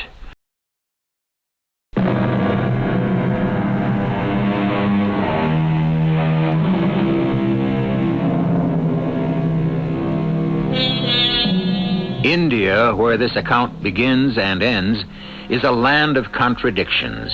Extreme poverty and untold wealth, deep spiritualism and superstition. Monkeys and cows eat while people starve. Roads are impassable, yet trains are crowded. Not only for business, but those carrying the bones of a loved one to a sacred river. Contrasts incongruous, yet accepted. And in England, a young girl who has the mark of India on her cries out in fear-ridden sleep. No. Don't. Please. You can't.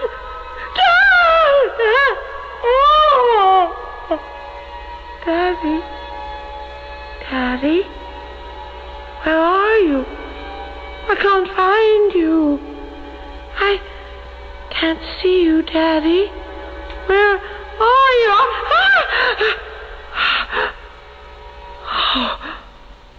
Oh, a nightmare. A nightmare again. Oh, that was the worst. Oh, how long am I going to keep having them? Isabella? So clear, so real. But it's not real. It never happened. I never saw it happen. Isabella, are you all right? Yes, Father, I'm all right, thank you. I heard you from upstairs screaming. It was only a nightmare. Oh, goodness. Mind if I sit down a moment? No, better than that. Let me open the windows and let the smell of the garden come in. It's awfully warm in here. You really gave me quite a start. I'll put my robe on and come sit by the window next to you. Shall I turn up the gas mantle so we won't sit in the dark? No, there's light enough from that little slice of moon and the stars. Oh, isn't it bright in the garden? Yes. Well, take the rocking chair, dear. No, I'll sit on the floor. All right. Well, I might as well then. This rocker was always your mother's favorite chair. I know, Father. She made me bring it back here to England. I can see her now, rocking back and forth, making little dolls' clothes in our garden in Calcutta. Remember? Right under the big banyan tree. Can we please not talk about Mother? Not? Please, Father. I've noticed that when you need me, when you're frightened, you call me Daddy as you used to when you were little. Otherwise, it's Father. Well, which do you prefer? What I really prefer is to know why you keep having these terrifying nightmares. I don't know. Well, they're certainly terrifying to me. When I hear you cry out like that, my heart literally stops, absolutely cold, as though I were dead for an instant. I'm truly sorry, Father. I don't know why it happens. It's getting so that I'm almost afraid to go to bed at night. I've asked you before, but what is it you dream? You must know that. I can't tell you that. I just can't. All right. Maybe someday you will. Father? Yes? What did Mother die of? I'm not exactly sure, and I don't think anyone else is. The doctors in India didn't know. That's why we brought her back here.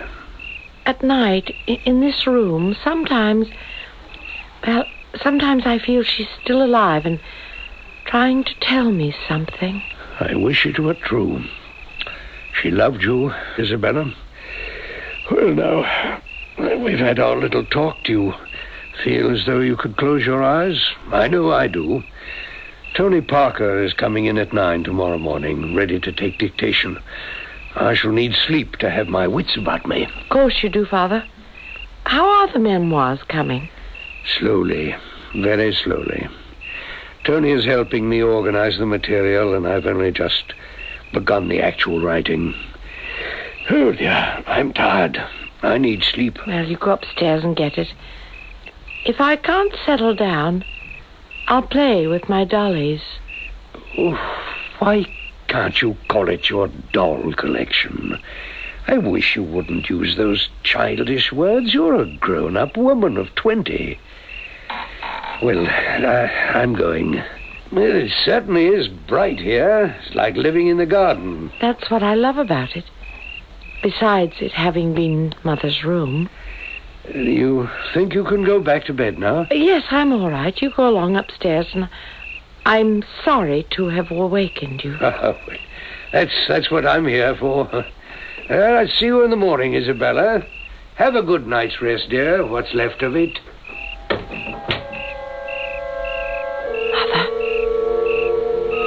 Mother, he's gone.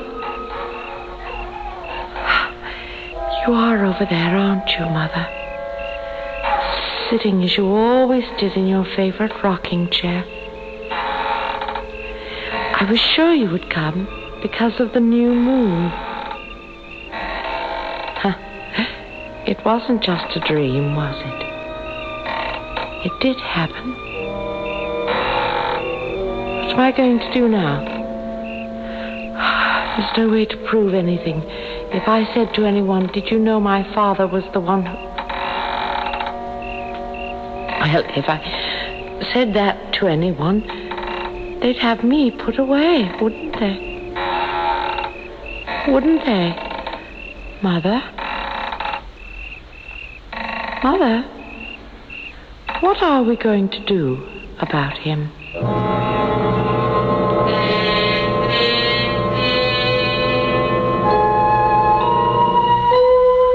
Tony, how far did we get yesterday with the memoirs? Just a moment. Is that you, Mrs. Fowler? Yes, Captain Trevelyan. Well, don't stand there in the door of my study. Please come in. Was there anything you'd like me to do? Where is our morning tea, Mrs. Fowler? Parker's been here since 9 and no tea. Oh, I'm just bringing it up, sir. We had a little problem downstairs that I didn't get to it. What problem? Why wasn't I told? Oh, we didn't wish to disturb you, sir. Well, you have, so what was it? This morning, shortly before 7. You know my room is right next to Miss Isabella's. I heard someone trying the French doors from the outside. So I opened my window and I shouted, "Go away!" And this man... Well, I couldn't really make him out. It just buzzed off. Well, if you see this prowler again, call the police. Oh, I shall. Good enough. Well, tea then, as soon as you can, Mrs. Fowler. Yes. Now, Tony, I've looked over what you wrote down yesterday, but I have a feeling there was something else I mentioned as you were going. Just a paragraph. I took it home to type up, sir. Let's see. Something about... Yes, your first encounter with a cobra in Delhi. You said... There it was. A 6-foot-long cobra eyeing me as I walked in the door. I moved to the right. It moved to the right. I moved to the left. Strike all that. What? Cross it out. Leave it out. Oh, but that could be a very exciting and extraordinary part of your recollections, sir. I think you're making a big mistake, if I may say so. Mrs. Fowler. Yes? Come in, Mr. Parker. The kitchen door's open. I'm just about to scramble up some eggs for everyone's lunch. He's gone out. The captain? Without eating? Yes, someone called him on the phone, and the captain said he'd be over right away, which meant I was dismissed and won't be required until tomorrow. So I thought I'd come in and tell you. Well, you're not going all the way back to Oxford on an empty stomach. Oh, there goes the bell. Someone's at the front door. I'll get it, Mrs. Fowler. All righty, Miss Isabella. Are you married, Mr. Parker? No, I never have been. I just wondered if you'd taken any notice of Miss Trevelyan. Oh, I have, yes. Very attractive girl. Woman. She's 20. Really? Oh, sometimes she acts rather... Well, rather young, I'd say. Well, only about her dollies. Oh, please, please. I wince whenever I hear that word. If she had to say anything at all, I prefer just to say collection. It's a bit young, you know. And how old are you? 31. And never married? Oh, too busy trying to earn my living as a writer. Oh, so you write, too? To afford it, I've become a stenographer for wealthy clients like Captain Trevelyan, to whom writing is a hobby. So that's what you think of my father's memoirs. A hobby? Oh, excuse me, Miss Trevelyan. I've told him as much. What's in that little parcel you have there, dear? The strangest thing happened just now. You know, when I went to answer the door, there was this tall, very handsome man. He looked, well, just like the Sikhs one sees in the East Punjab. Was he dark? Did he wear a turban? Yes, he did. That's the man. There's the man who's been hanging about this house since early morning. And he said, "Is this the house of Captain Hugh Trevelyan?" And I said, "Yes, it is." And then he handed me this parcel. I looked at it. It has no name on it, who it was to or from or anything. And when I looked up, he'd gone. Vanished. Well, I wonder what's in it. I have no idea. Well, why don't you open it? You don't think it's for my father? I'd say you're as much part of the House of Trevelyan as your father is. Now, here are the scissors.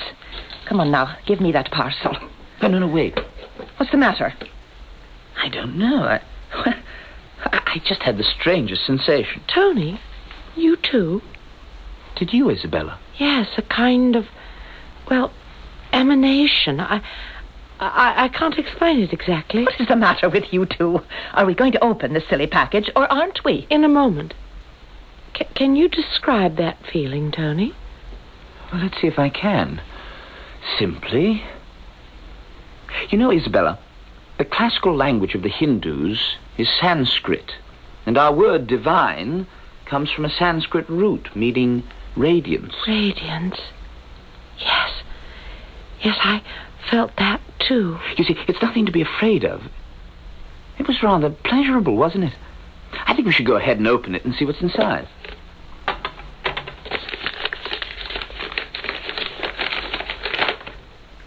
Good Lord!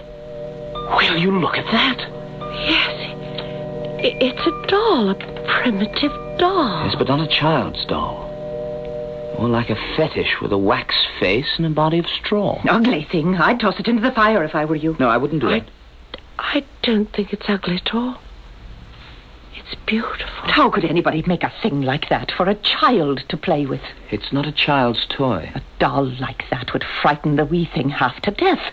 It's hideous. How can you say that? I love it. Well, what's it good for? If it were up to me, I'd do away with it. I'd be very careful. You wouldn't burn it. I wouldn't dare. Dolls have played a strange role in some religions. Certain ones are said to contain spirits which can influence human actions. However, isn't it possible that the sender of this odd gift simply knew that Isabella, as had her mother before her, collected dolls? And Tony, is he not perhaps finding something sinister in an object merely primitive? I shall return shortly with perhaps a few clues and a few answers in Act 2.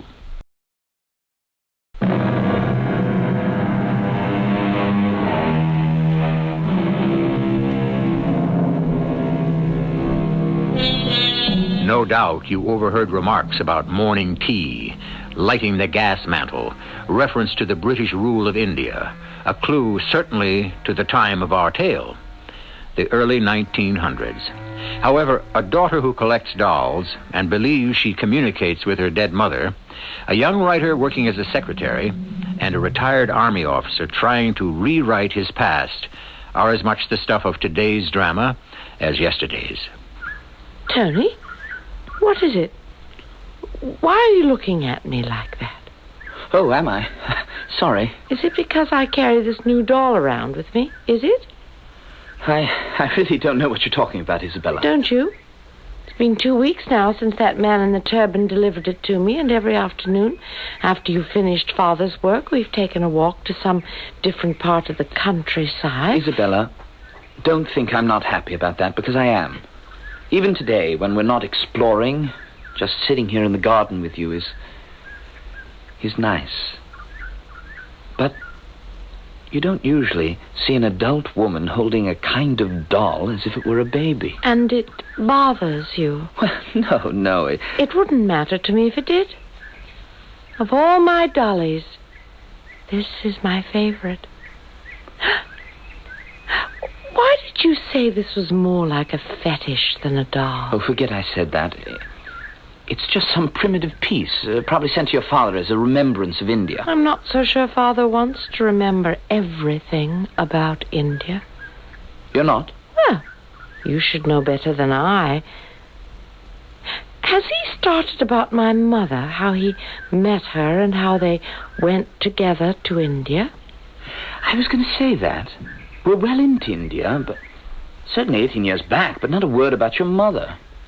Or you. I wonder why. I put it down to being perhaps too painful, a sudden, inexplicable death. Yeah. How do you know that? Mrs. Fowler. Isn't that strange? Rock-a-bye, baby. Tony, I don't think there's anything bad about this dolly. It's just a little thing. Yes. But didn't it strike you odd, the moment we were about to unwrap the parcel? I mean, you'd been calling me Mr. Parker all along, so naturally I called you Miss Trevelyan. Then suddenly you said Tony, and I found myself saying to you Isabella, and it was the most natural thing in the world, as if we'd always known one another. I never realized that. That's so. Yes. Are both your parents alive, Tony? No, I was an orphan. I don't know who my parents were. Would you say it's logical that I sometimes feel I can talk to my mother even though she passed away 2 years ago? You were very close. Not close enough. Or it might never have happened. Isabella? Yes? Try not to think about the past too much. Sometimes I think so hard about my mother I can make myself believe she's right in my room. Yes, well, it's not a good idea. Dwelling on the past can be sad-making. I'm not. I feel happy now. I've got you to talk to, my dolly. I have the whole collection in my room. Someday I'll show it you.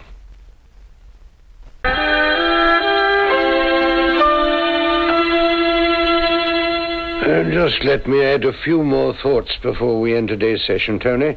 You ready? My pencil's poised, Captain. In all the years I spent in India, I always felt the spiritual influence of both the Bengali poet and mystic Tagore and that of Mahatma Gandhi. Well, I think that'll be it for today. By the way, I understand from Mrs. Fowler you've been seeing quite a bit of Isabella. Oh, I wasn't keeping it a secret, sir. Isabella hasn't mentioned it to you herself? No, she hasn't. We don't talk together as much as we should. Because of her mother? What do you know of her mother? What has she told you? Oh, no, nothing at all. Except that she feels very close to her, even in death. Yes. Well, when you've typed up what I've dictated since Monday, you may leave. I'm off to London on business. If it gets late, we have an extra room. It's yours. What's the time? Good. I'll just make it to the station for the 2 o'clock.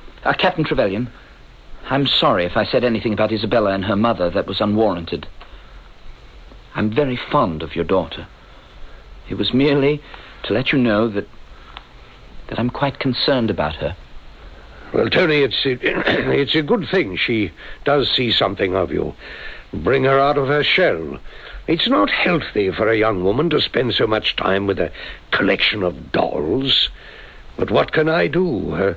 Her mother was just like that.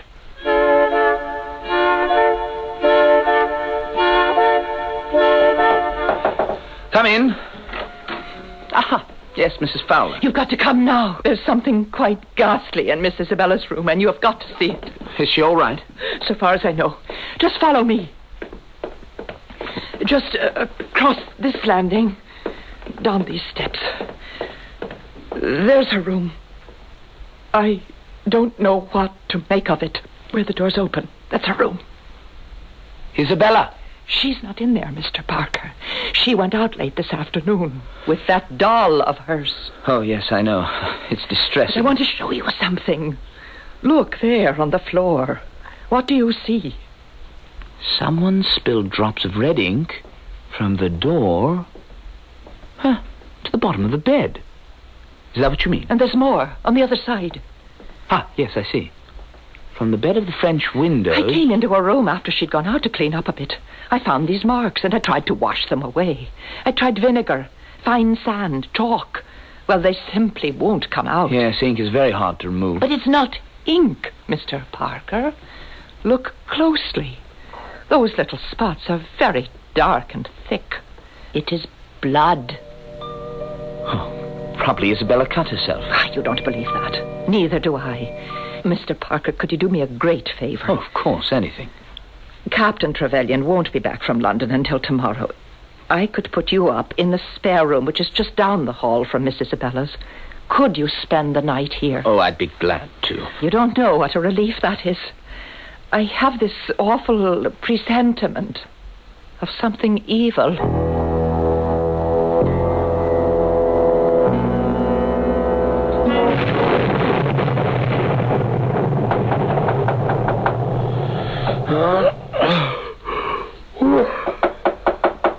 Who is it? Mr. Parker, are you awake? I am now. Mr. Parker. Coming. What is it? You've got to come with me just down the hall. Hurry. What's the time? It just struck 3. I think I must be going mad. All right, all set. You look at that lightning. I'm glad I'm not on the road tonight. I saw it with my own eyes. Mrs. Fowler, now, can you show me what it is? Yes, but we mustn't make a sound. I don't want to wake her. Now, just open the door and stand there and observe. Open what door, Mrs. Fowler? Stand where? Observe what? Miss Isabel's room. That ugly doll. It's alive. This is what happened. I awoke when the storm began, and I went around the house as I always do, just to make sure the windows are shut. So I went into her room, and there it was. Mr. Parker, I swear to you by all that's holy, it was walking across the floor. Not the doll. Yes. I closed the door immediately and ran to fetch you. All right now. What do you want me to do? I'm going to open her door very quietly, and we'll have a look. You're quite sure this is no part of a bad dream of yours? Oh, hush, hush. Oh, the room's pitch black. And how could you have seen anything? The lightning struck and lit up the whole room. Well, I can't make out a thing. It's going to be very embarrassing if she wakes up. But I have to know. Your eyes will get accustomed to the dark in a minute. Now look there. Can you see her bed? Yeah, dimly. Do you see her hand? Do you see what's in it? I think so. It's that horrible thing. Yes, let's go out. Come along. I don't want her to wake up and find us here. Now, Mrs. Fowler, I've looked into the room as you asked. I saw the doll, but it wasn't moving. It was lying in her hand just as I have seen her carrying it about for weeks. I really don't think there's anything to worry about. Good night. Mrs. Fowler, from what you tell me, I don't see what the problem was last night. Captain Trevelyan, you don't, because you didn't see what I saw. I think you could use a week or two of holiday. There's just too much going on in this household to suit me, Captain. I am not that happy with her fondness for dolls at her age, but I have to make allowances. Her mother was very much like that, too, in some ways. Miss Isabella believes she talks to her mother. That ought to be stopped. It's not healthy. I know all about that also, and I agree. It's not healthy. I've tried to be subtle about it without alarming Isabella, but there you are. I'm hoping she'll get over it. Well, as far as I'm concerned, it's too much. Take 3 weeks off, Mrs. Fowler. It'll do you good. Paid vacation. Captain, I know what I saw, and that's that. Now, it is too much of a responsibility, the goings-on in this house. It's too much to bear alone. As of today, sir, I am tendering my notice. I shall forego any severance that is due me, and instead of the customary 2 weeks, I am afraid 5 days is all I can put up with. I shall leave here then. 5 days from this morning. I do feel sorry for you, Captain, but it is not I who have been struck by lightning. Believe me.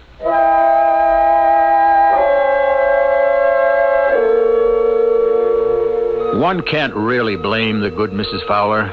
When the inconceivable is added to the incomprehensible, it's asking a great deal of anyone to be patient and forbearing, especially when you consider our story takes place in an era when superstition far outweighed science. I shall return shortly with Act 3.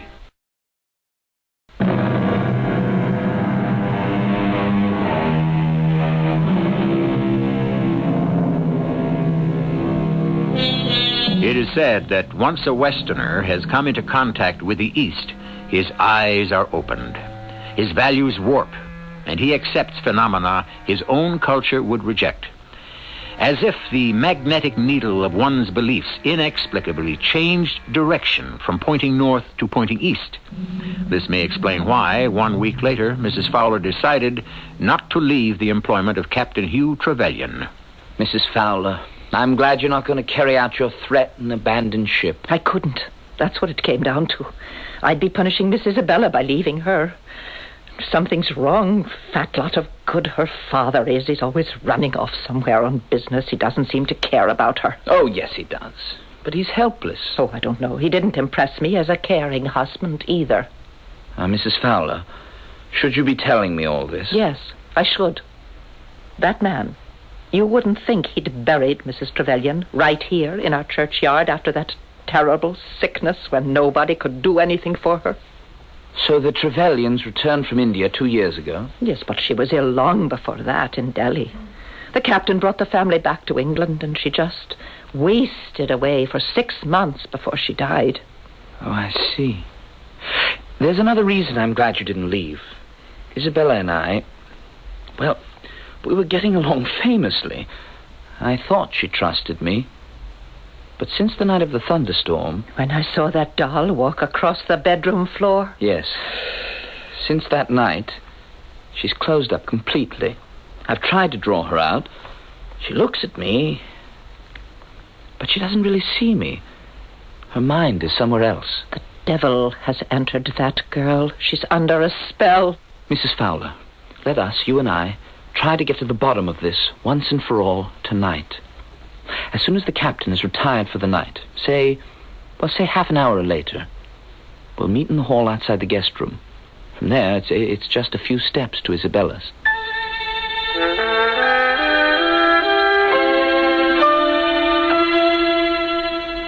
I'm afraid we can't go into her room yet. She's still awake. See the light under her door. She's lit the lamp by her bedside. It's very late. Couldn't she have gone to sleep and left it burning? I hear something. Is she talking? Where do you want me to go? Leave here? Why? Why, isn't it safe? Who's she talking to? Is there someone in there with her? What do you mean it's dangerous? The dog. Yes, I remember the dog. Oh, it died in my arms so terribly. Its eyes staring at me so. Mrs. Fowler, someone's coming down the hall. The captain. Oh, we'll look stupid standing here. What'll we say to him? Open her door. We'll get inside until he passes. It's locked. Mrs. Fowler, Tony, may I ask what you two are doing here in the middle of the night? Parker, did I see you trying to open Isabella's door? Well, You're as white as a ghost. A ghost, he says. Captain Trevelyan, do you hear anything, any unusual sounds coming from Isabella's room? I do, yes. What is it? Well, it's the wind in the chimney, perhaps. Mrs. Fowler, why haven't the chimney sweeps taken care of it? I don't think it's that, sir. Well, then what is it? It's a little hard to explain. Yes, well, explain it then in the morning. I don't know that it's something that can wait until morning, sir. We think it's that doll, sir. It's alive, and it's talking. Mrs. Fowler, are you repeating that nonsense you told me last week when you gave your notice? And you, Parker, are you in cahoots with this poor woman? It's an unhealthy game you're playing, and I'd like you to postpone any conversation until morning.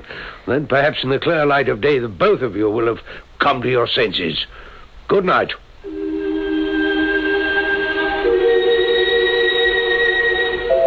Has he gone? Yes. I just heard his bedroom door shut upstairs. Why'd she have to lock her door? We can get in through the garden. The French doors. Good idea. I can see her quite clearly now through the doors to the garden. She's lying on her bed, and her eyes are closed. I can see her lips move. She's talking in her sleep. But I don't see the doll. Mrs. Fowler, we must decide. Shall we look, or shall we act? Act. I'll open the French doors. There it is. Awful thing. Demon. It's crawling away. I'll get it. I'll break you to pieces and throw you in the dustbin. Here, open the door and let it out. Don't you dare. You come here, you. Now I've got you, haven't I? Oh, you horror. Oh, the child of Satan. That's what you are. What is it? What's happening? Change things now and stop. I've done. Dolly, what did they do to you? Oh, you're all broken.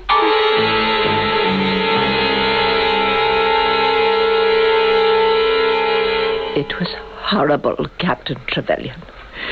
There was life in it. I kicked it, and it kept crawling after me. Is this so, Tony? Word for word. Both of us could not have been mesmerized into seeing the identical happening at the same time. But the worst part, of course, is Isabella's strange involvement with this new doll of hers. Have I seen it? I doubt it. It's not easily forgotten. By day, she cuddles it like a baby, and at night, we heard her talking to it. In her sleep. And it answers in a language of its own, like music, like little chimes. Last night, before you came downstairs, we could hear what she was saying. Asking if she was in danger, remembering a dog that died in her arms. There was something about that dog. The dog died. The dog. Yes, sir, you did the right thing to tell me. I've been half expecting something like this.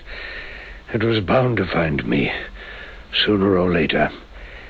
They never give up. Captain Trevelyan, I think tonight, when Isabella's asleep, you should witness this yourself. Mrs. Fowler, I think you said someone sent this doll to her. It was delivered. Miss Isabella answered the door, and a man said, "Is this the house of Captain Hugh Trevelyan?" and gave it to her. You did say that was the man who had been hanging about the house from early morning. Yes, remember, Captain? I told you I'd seen a man with a turban moving about in the garden one morning. You never said he wore a turban. Was he dark?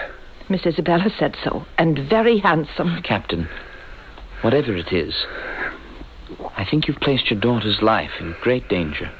Tonight, I shall put a stop to that. Captain, have you any idea why that doll was brought to this house? Yes, I do. It was intended for me.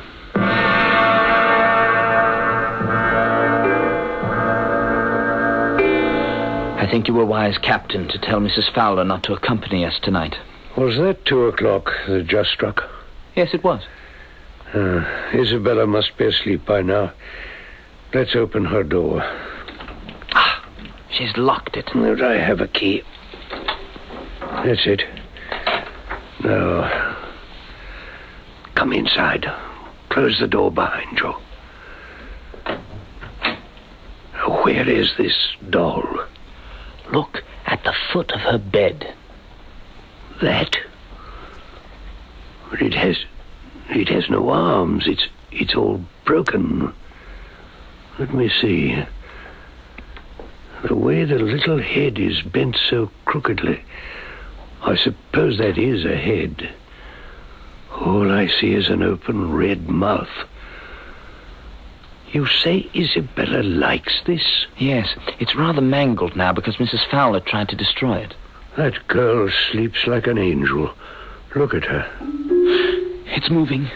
I must get it away from Isabella. Careful how you handle it. It's squirming like it's real. Who is it? It's all right, child. It's all right. I'm just taking this doll away. And my throat! It's at my throat! He's fainted. What happened? I saw something jump down from his neck. Is there water in this pitcher? Yes. Here. Now, you take this wet cloth. Yes. See if you can bring him round. Father, wake up. Wake up, Father. He went for that doll, and it leaped up at his throat. Then the captain just keeled over. Isabella, don't move. Don't move. It's starting to crawl across the floor. Oh, what is it? It's horrible. You don't know it? Don't you recognize it? That thing, where did it come from? Oh, I can't bear to look at it. Father, please, wake up. It's all right. It's all right. I'm all right now. Oh, Father, your eyes are open. Look, there's this thing in my room. It's dragging itself to the French doors. Look at it. It's like a giant beetle. She doesn't remember it, sir.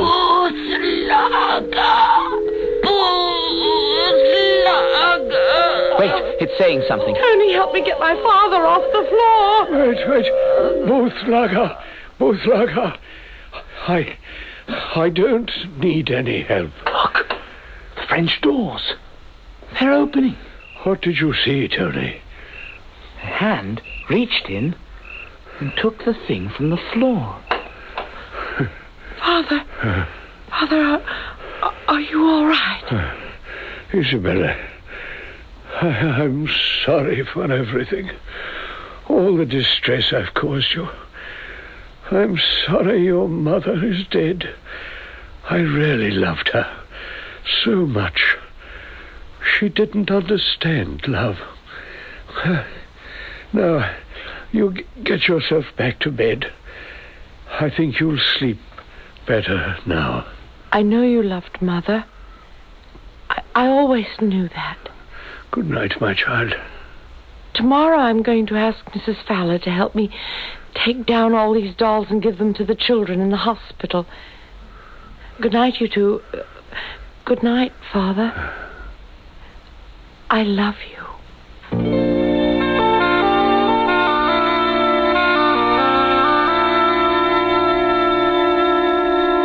Good morning, Tony. No dictation now. Something else. That little broken doll figure last night said 2 words. Did you hear them? Yes, I did, but I couldn't tell what they were. Well, it was Hindustani. Busalaga. That means revenge. That doll said revenge?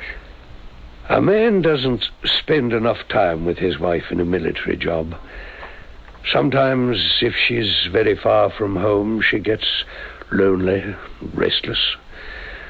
She may be attracted to a man who has time for her. A native. The husband bred by army life is of violent nature. Instead of facing the native who has stolen his wife's love, he may turn upon the faithless woman, no matter how much he loves her. In some countries, the venom of a cobra is effective.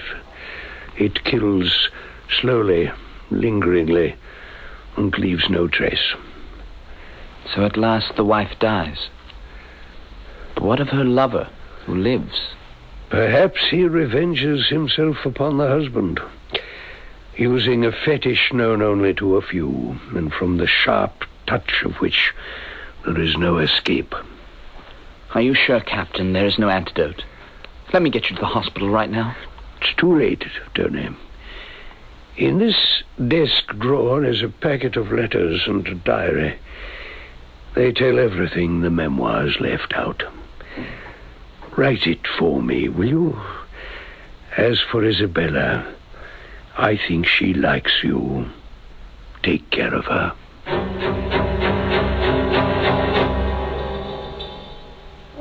Within minutes, Captain Hugh Trevelyan was dead.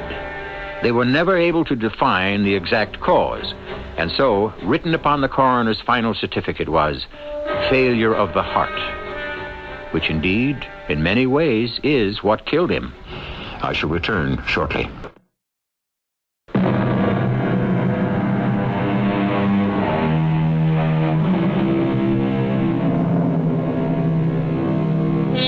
Cudgel our brains. We cannot find a logical explanation for what you have heard.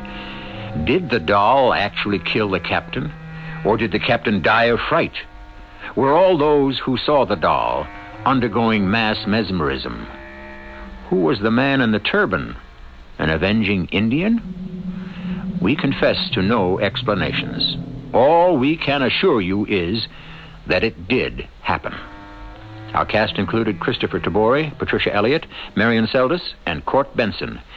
The entire production was under the direction of Hyman Brown. This is E.G. Marshall inviting you to return to our Mystery Theater for another adventure in the macabre. Until next time, pleasant dreams.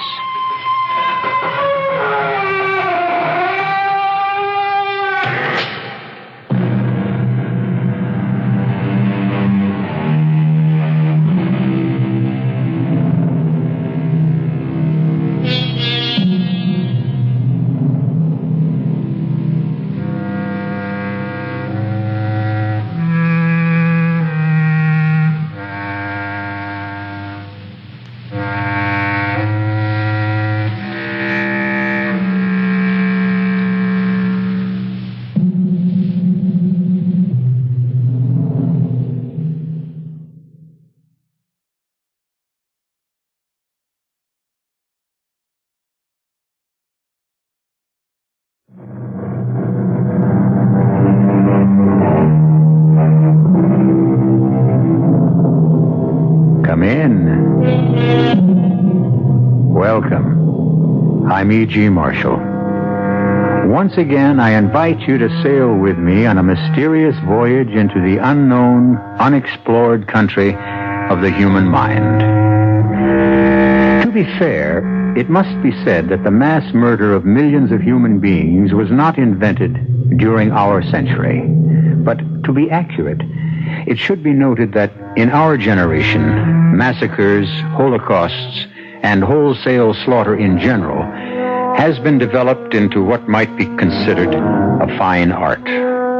Certainly, the atrocities that ancient, uncivilized barbarians committed in paroxysms of superstitious passion have been performed in our day with an almost impersonal and scientific objectivity. Is this better or worse?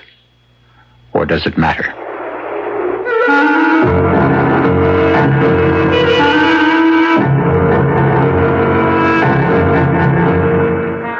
Our mystery drama, The Golem, was written especially for the Mystery Theater by Sam Dan and stars Robert Lansing.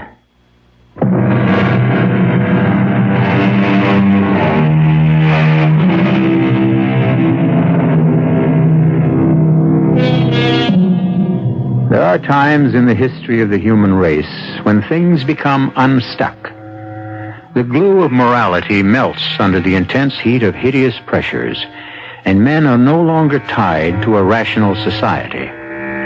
Suddenly, the world is ruled by madmen, and human beings are arbitrarily divided into two groups, the hunters and the hunted. The year is 1943.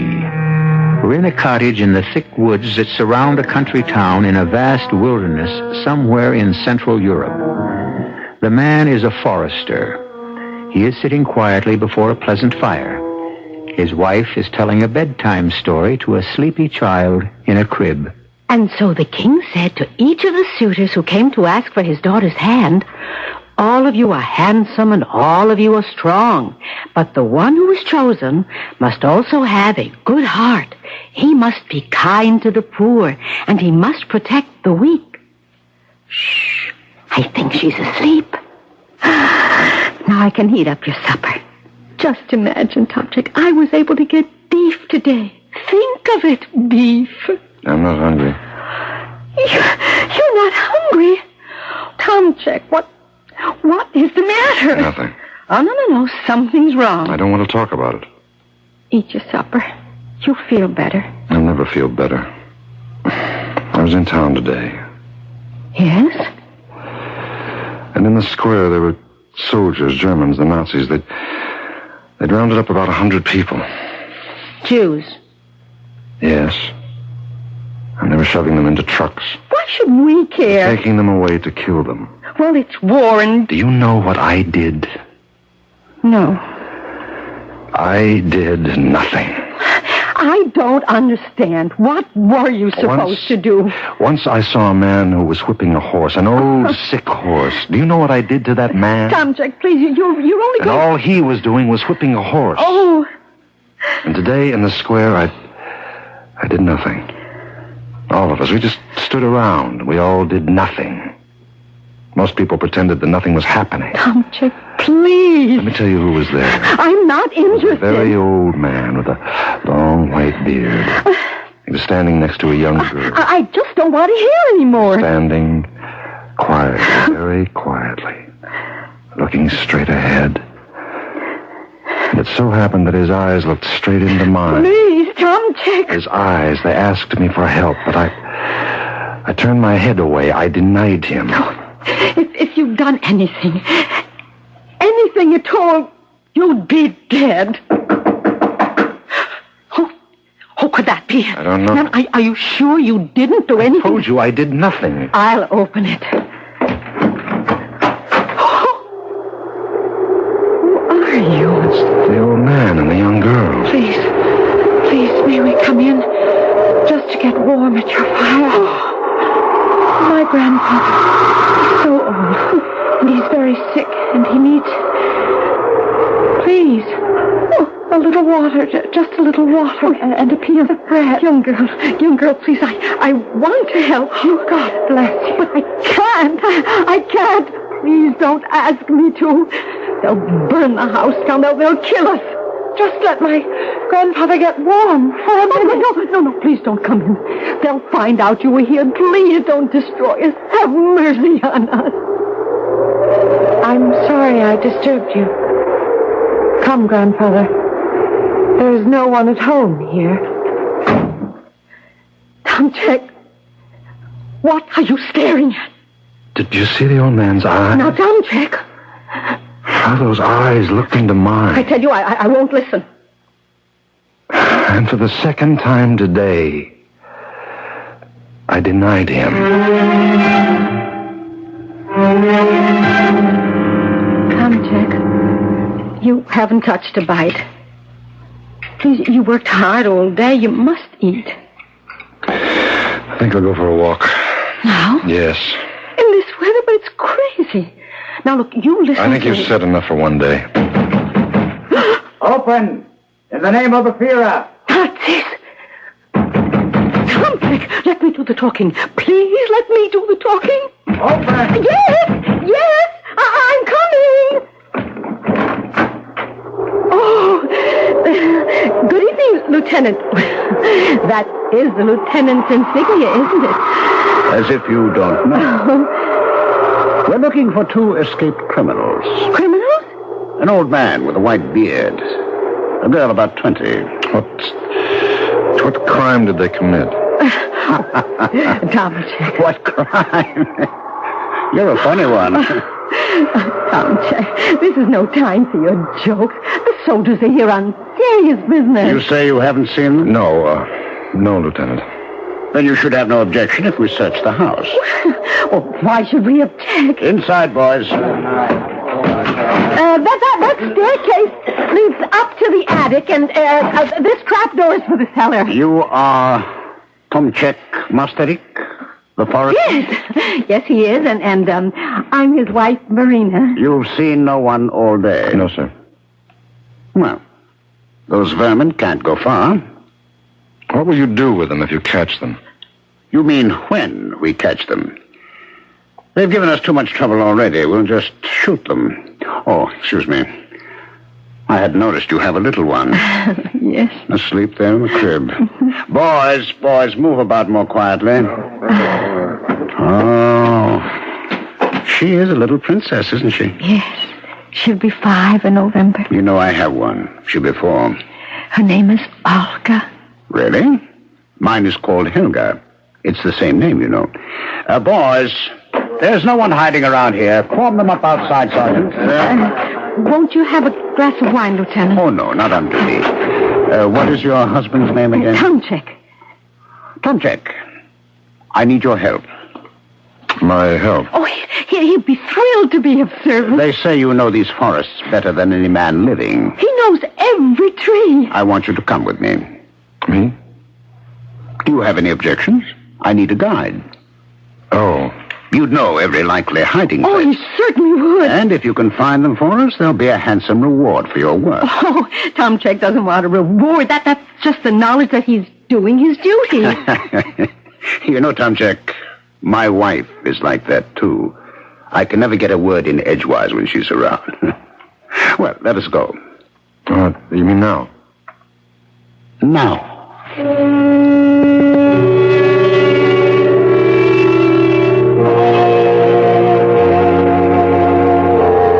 Lieutenant? Yes, Tomchek. I would suggest we go no further. Why? There's no moon. The terrain is getting too treacherous. Is it? We've got gullies, ravines. A man can fall and break a leg. You wouldn't be trying to frighten me, would you? And why would I want to do that, Lieutenant? Or maybe you don't want to find them. They're nothing to me.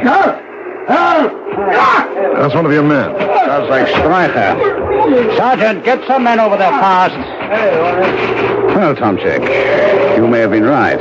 I can't see a thing out here. Is Streicher all right? Yeah, he's fine. We'll have to carry him back. Sergeant, bring everybody close to the path. We're heading home. Tomchek, what chance do they have to survive out there? None. Well, we'll make sure of that tomorrow morning. Cigarette? No, thanks. Oh, go ahead, take one. You know you're dying for a smoke. Well, keep the pack. Plenty of cigarettes. Yes, plenty of good food, good jobs, 4 sensible people. Tell me something, Tom Chick. Are you a sensible person? Here, have a light. What is it, Tom Chick? What's the matter? The matter? As I struck the match, I could see your face. You had a funny look. As if you were in pain. Well, I have this arthritis. Well, so do I. But from the look on your face, yours must be pretty bad. Yes. Well, get some sleep. Tomorrow could be another long day. Lieutenant, do we have to keep looking for them? Do we have to? All you do when you find them is shoot them. Perhaps. In a day or two, they'll be dead of cold and hunger anyhow.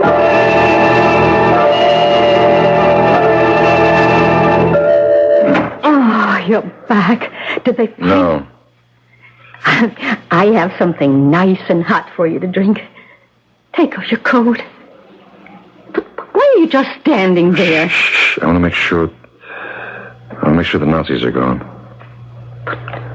Why don't you take off your coat? I'm going out again right away. But where? I demand to know where. There are 2 people who need help. But you just said they didn't find them. That's right. They didn't. The Nazis didn't find them, but I found them. How? How could you? The lieutenant and I, we'd stopped to light a cigarette. He was facing one way, and I another. In the flare of the match, I could see, near a tree in the darkness, the face of the old man.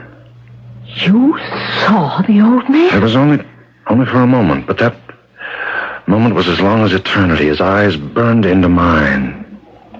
Pleading. Tom Chick, please listen to me. Shh. Once again, I turned my head away. And a voice whispered in my ear, a voice I had never heard before, whispered, "This night, you shall deny me 3 times. Marina, I have denied him 3 times. I cannot deny him again."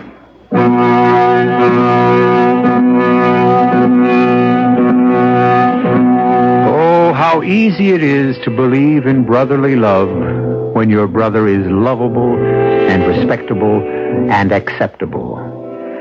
But what do you do about those brothers who are hated and hunted, who have every man's hand turned against them? Well, that's when you find out what you really believe the hard way. I shall return shortly with Act 2.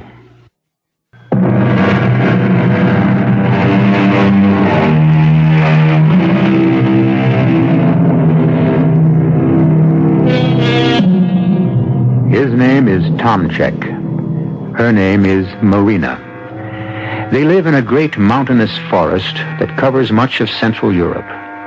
Around them swirl distant echoes of the greatest war in history, and yet their lives seem but little touched. True, almost every night they hear the drone of Liberators, Lancasters, and B-17s. But their small town is hardly ever hit. And true, there are people who are being ruthlessly exterminated, but as Marina keeps reminding Tomchek, it's none of their affair. And it wasn't. Until tonight. Tomchek, what are you saying? I heard a voice. No. A voice that said... Oh, please, I'm frightened. The voice said, "This night you shall deny me 3 times. And I have. What are you going to do? I need blankets. Oh, no. Food. I won't let you... Something inside me is making... witchcraft. The old man, he bewitched you. No, you and I, we don't believe in that. All right. You can't help yourself. I know. The voice keeps telling me I must go out there. I know. Now, let me help you. You want to help me? Yes, I'll get a rope. I'll tie you to the bed. What are you talking about? I'll be able to hold you hear? Let me. No, please. Tomczyk! Will you get out of my way? No, I'll leave this place. I'll save myself and our child. Tomczyk! Oh, Lord, save us.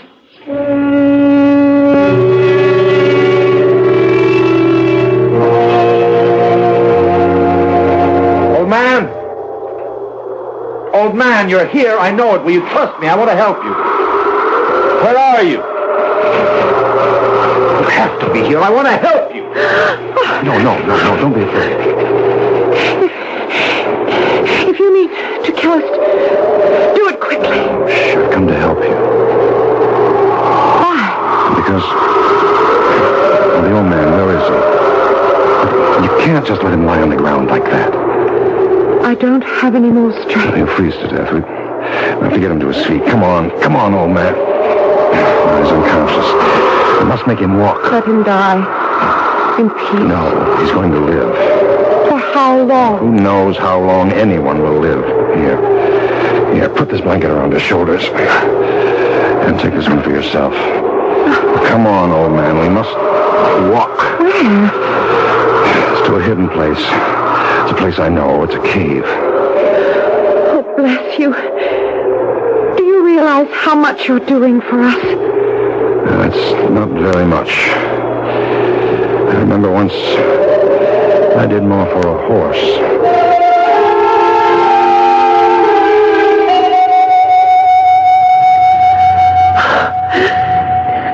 I never thought I'd be warm again. You were less than 500 yards away from this cave. The smoke from the fire. Will somebody see it? No. There's nothing to worry about. This cave is my secret. Here. Drink this hot. Grandfather? Shh, let him sleep. He'll get better now. I saw you earlier today in the square. How did you escape? Well, you see... Oh, I can tell you, I know it. I can trust you. My grandfather was a chemist in Prague. Yes. When the Nazis took over, he was afraid that they would force him to work for them, and so he went in. Well, we went into hiding, and it's been that way, running from place to place. That's almost 5 years. How did you manage? There were all sorts of people. Some were kind enough to help us. Others betrayed us. But you got away. Well, the officer in charge of the convoy, the lieutenant, he kept looking at my grandfather. Why? He must have recognized him. Grandfather was a very famous research chemist. Yes. He'd been working on a formula that would release explosive forces much more powerful than dynamite. No, I'm afraid I don't understand. I'm not very educated. I'm only a peasant. I don't really understand it either. And I've been to the university. But he is afraid that they could torture him to working for them. So he said to me... He said... Yes? He said, let us try to run away, and then they'll shoot us, and that way it'll be over quickly. But how did you run away? After we left the square, they drove us to the edge of the forest, and the truck had a blowout, and they ordered everyone off of it. Well? Grandfather took my hand, and we walked toward the woods. What do you mean, just like that? At any moment, we expected to hear shots and be killed. But nothing happened. How do you account for it? Well, I suppose they didn't think anyone would dare to escape, and they were so busy yelling at the driver for his carelessness, and so we just kept walking. Rebecca. Oh, yeah, he's coming around. Rebecca. Is that your name, Rebecca? No. My name is Rachel. Rebecca. Where are you? I don't understand. He doesn't know anyone named Rebecca. Rebecca. Grandpa. There you are, child. Grandpa, don't you know who I am? Of course, my child. You're Rebecca, daughter of my oldest son, Ezra. Grandpa. you know who you are? Child, what are these questions? I know who I am. I am Solomon ben Isaac, Rabbi of Prague. Where is the book? The book? The book that was sent to me by my old friend, the Spanish rabbi. The Spanish rabbi? You know him. Moses ben Maimonides. Maimonides? Grandfather, Maimonides has been dead for more than 700 years. And in this book, he speaks of a golem. A golem? How it is possible to create a champion, to make out of clay a man of irresistible force who will come to the rescue of oppressed people. Golem. Oh, Grandfather. I will create such a champion, and he will rescue our people. Now, child, you must not disturb me. I must close my eyes and think. Yes, Grandfather. Oh, his mind is gone. It's gone. What was he talking about? Oh, a legend. A medieval Hebrew legend about a golem. It must have been the Golem of Prague who saved our people once during some troubled times. A legend? A creature made by one of our wise men, but I don't understand. You don't have to understand a legend. He thinks he's a 13th century rabbi. He was never interested in history. Rebecca? Yes, Grandfather. I will save us. You see, I'll save all of us. I promise. Child, I have never broken my promise.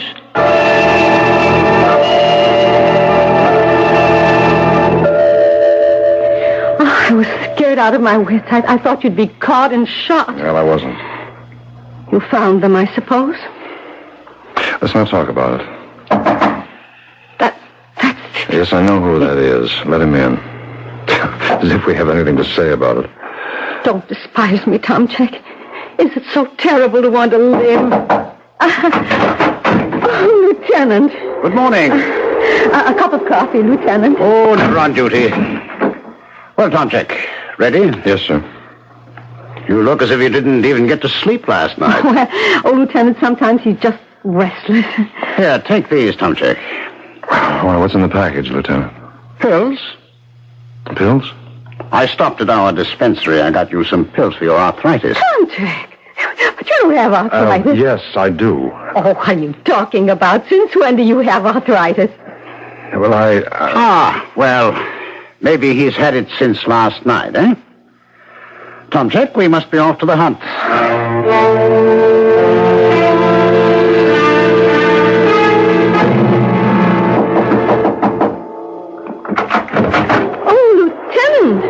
Good evening, Marina. But Tomchek isn't at home.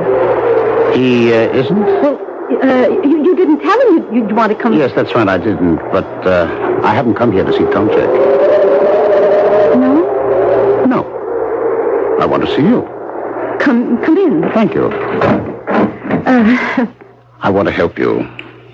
Help me? First off, Tomchek told me a lie. A lie? About what? About having arthritis. Oh, but he does. Oh, he does. No. Now, it's a minor thing, a silly thing, but he told me a lie. Why does a man lie? He lies because he's nervous and frightened. Why should Tomchek be nervous and frightened? Because he's doing something wrong? Something seriously wrong? Like what? Like hiding fugitives? You see how simple and logical it is? But Tomchek wouldn't. You know, he could. He would. He could. He is. For 3 days now, he's been leading me all around the woods. There isn't a trace of those two. Oh, but... He's got them hidden away. Otherwise, how could they have disappeared so completely? Oh, Tom Chick would never... Marina, you're his wife. You love him.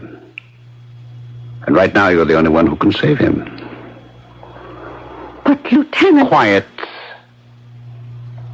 Shall I tell you how you can save him?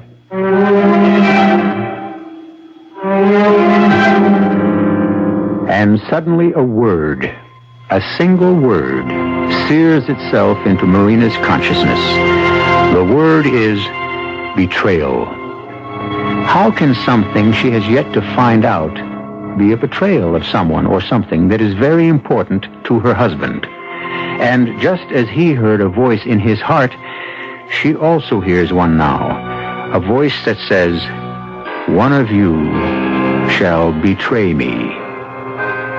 I will return shortly with Act 3.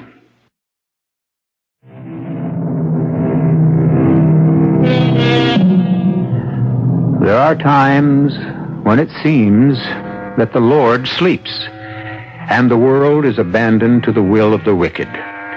And during such times, perhaps the wisest course, perhaps the only course, is to survive, to endure, to wait for a long night to end, and to hope for a new day. But meanwhile, one must live.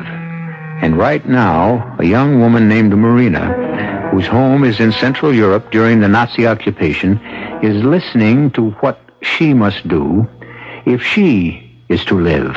Marina, I need those two prisoners. But Tomczyk doesn't... No, you mustn't pretend you don't know Tomczyk is guilty.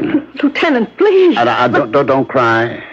Tomczyk, being Tomczyk, would sooner die than betray them. But Tomczyk doesn't... No. We must not go back to the beginning. We're past all that. Therefore, you must find out from Tomczyk where they are hidden. And you will find out in 24 hours. Or do you know what I will do? I will shoot Tomczyk. You hear the noise, Rebecca? The noise, Grandfather? The noise of the mob in the streets. They're getting ready to kill. Grandfather, try to rest. Rest? Now? The people, they must not make the same mistake as last time. They must not try to barricade themselves in the synagogue. They should come out here to this cave, an excellent hiding place. And besides, the golem can be more effective out in the open. The golem? Yes, child. I can make a golem. But that's impossible. What you wish to say is that only God can make a living creature, huh? That's true. But the golem is not a living person. The golem is a force. Yes, Grandfather. Yes.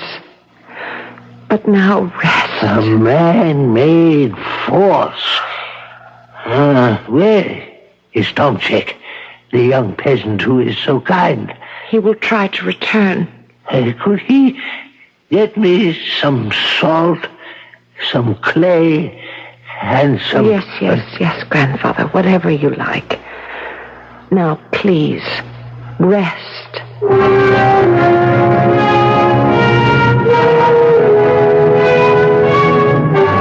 Tomczyk.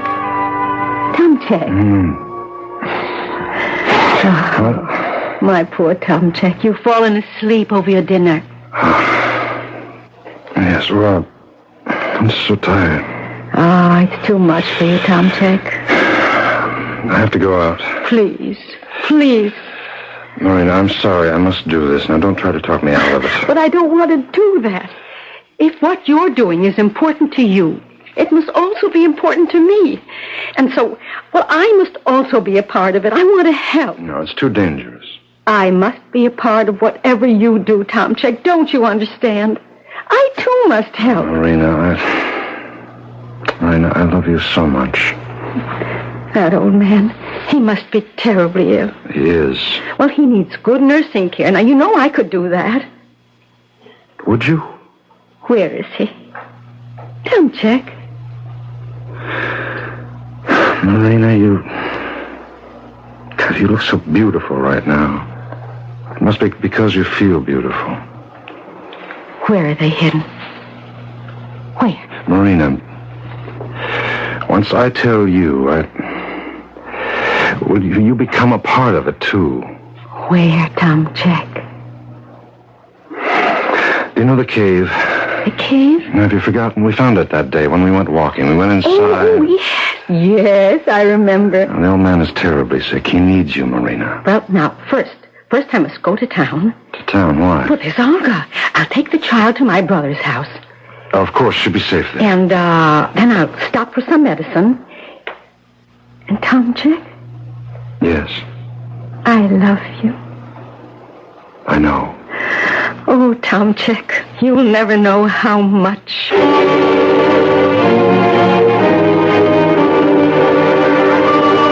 How is he now? Quiet. He talks to himself. Oh, I'm frightened. Oh, now most people talk to themselves. No. He talks to himself in Hebrew. Well? He has never learned Hebrew. He doesn't know it. Are you sure? Yes. And from what I can understand, it's a kind of medieval Hebrew that hasn't been spoken in hundreds of years. Now, how would he know it? I don't understand. What is that?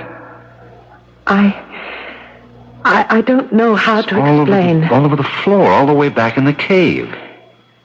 What has he done? Well, he took the clay that you brought him, and well, he's making. It's in the form of a man.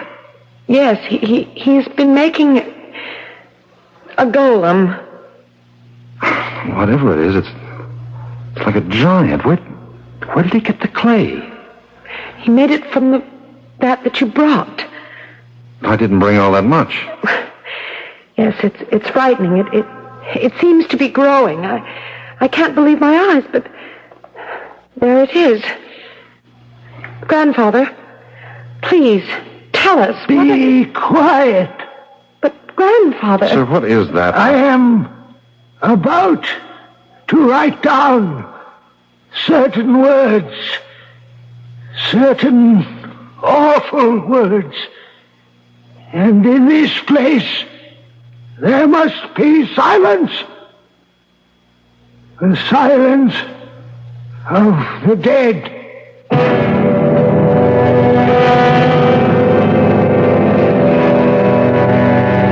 But you promised. You promised. And I shall keep my promise, Marina. You have my word. You'll even be rewarded. Well? They're hiding in a cave.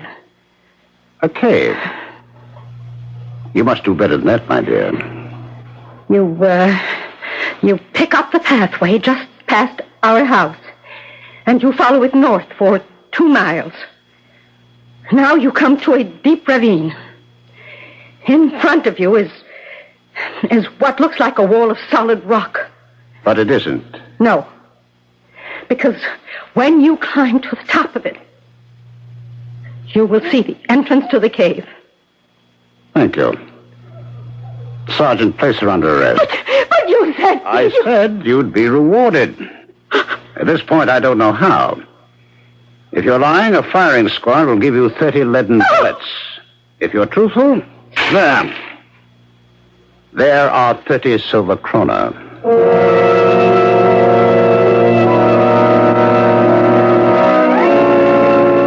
He's quiet. He's so quiet. Too quiet. He appears to be in a trance. I wish I knew what to do. No, don't be discouraged. Marina will know. She was studying to be a nurse, but her parents lost their money. She'll help. Oh, bless her. Yes. She's really a wonderful person. She worries a lot, but in the end you can depend on her. Maybe. Maybe what? Maybe you and your wife should just... Yes? It's not your fight. Yes. Yes, Rachel, it's my fight. It always was my fight. Will you fight with me? I don't know how. Yes, you do. Children! Thank the Lord. He looks better. Children! They have come for us. They have come. Oh, Grandfather, just be... Listen, outside. Around it, hold back. Look down. Separate. Look down, the Nazis. They're climbing up the rock. They know where we are. They know we're here. Come check. We know you're there. Come down. Oh, Tom Check, I'm sorry. I'm sorry for you. Wait, I can hold them off. One man with a rifle can knock them down one at a time. We'll hold out till dark and we'll try to run for it. No, Tom Check. It's no good. And I'm so tired. No, don't lose courage. Tom Check. Save yourself, Tom Check. Tom Check, you're a sensible person. There comes a time when... When what? When he no longer hears our prayers. All right. When he says, my children, it is your will. Do with it whatever you will. Destroy yourselves in your own madness. I abandon you. Rachel, you mustn't say that. Grandfather, let us save Tom Check. Let's give ourselves up. Grandfather. Behold, my children. Behold.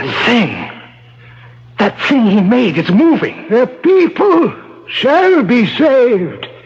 The murderers shall perish. Grandfather, what have you done? We have been sent a champion.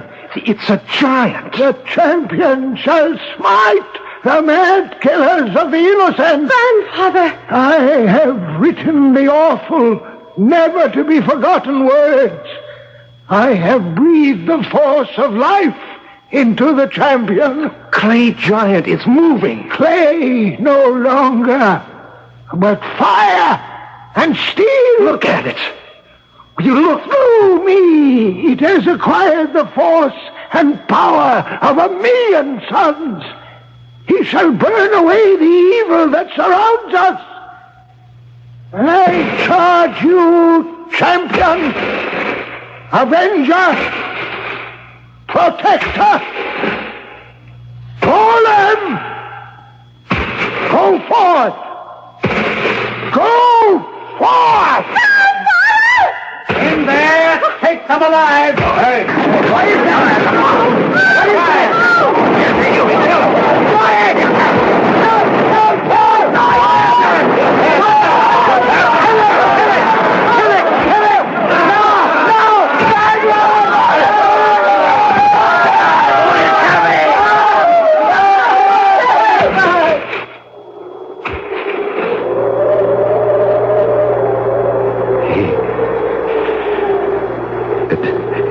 It destroyed them all. To the last man. What was it? You saw a golem. Where did it go? It vanished. As if into thin air.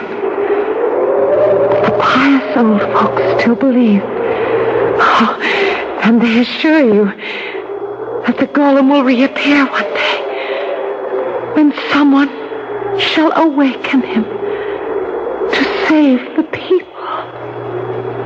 What is that you're saying?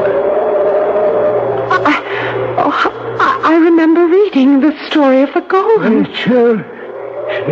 Rachel. Grandfather. My head. I had the strangest dream. I dreamed I was living hundreds of years ago, and I was... Who is this man? Where have I seen you before? Come, Grandfather. We must be on our way. Where? I'm so tired of running. We will join the partisans. It's time we stopped running and started fighting.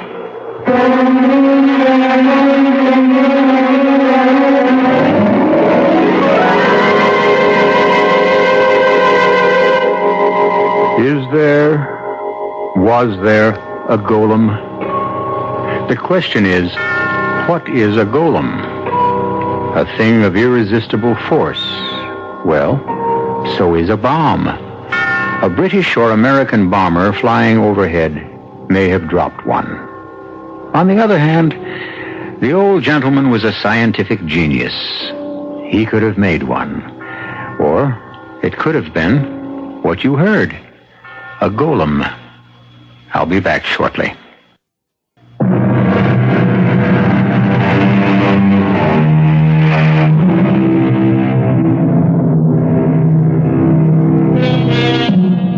There is a legend that a medieval Hebrew scholar created a creature of great strength and power to rescue his beleaguered people from the madness of a mob, a creature called a golem. It is significant that the word golem means unfinished, and this is fitting because to save the world, we can only depend on a certain amount of help to be given us.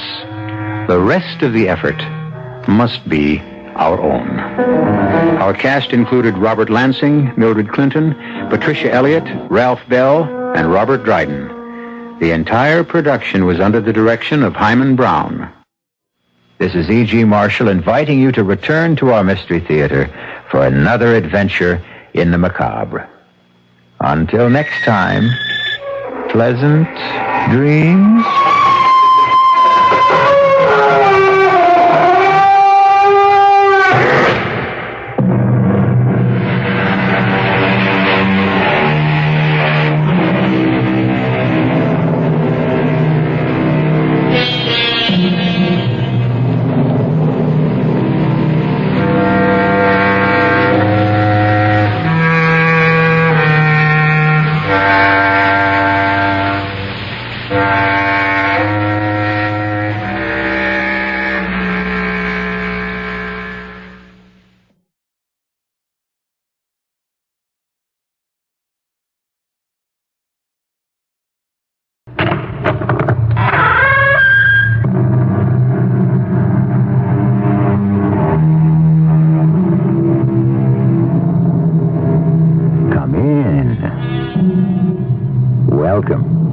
I'm E.G. Marshall.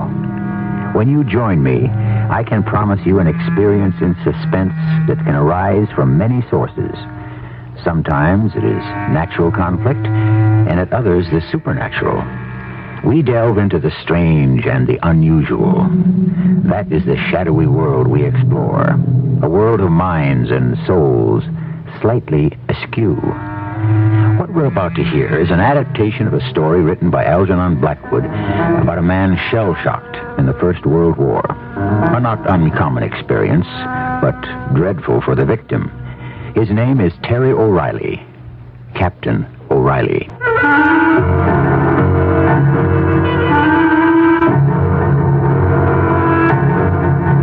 Mystery story, In the Fog, was written especially for the Mystery Theater by Roy Windsor and stars Gordon Gould.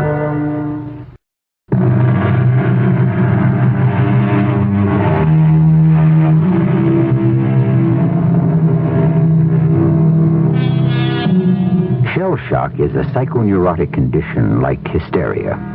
The stress of warfare can affect some men to the point where they become disoriented. They cannot tell what is real and what is unreal. They are treated by psychotherapy in a sanitarium until their minds are healed and they're able to return to life outside their safe and protected world.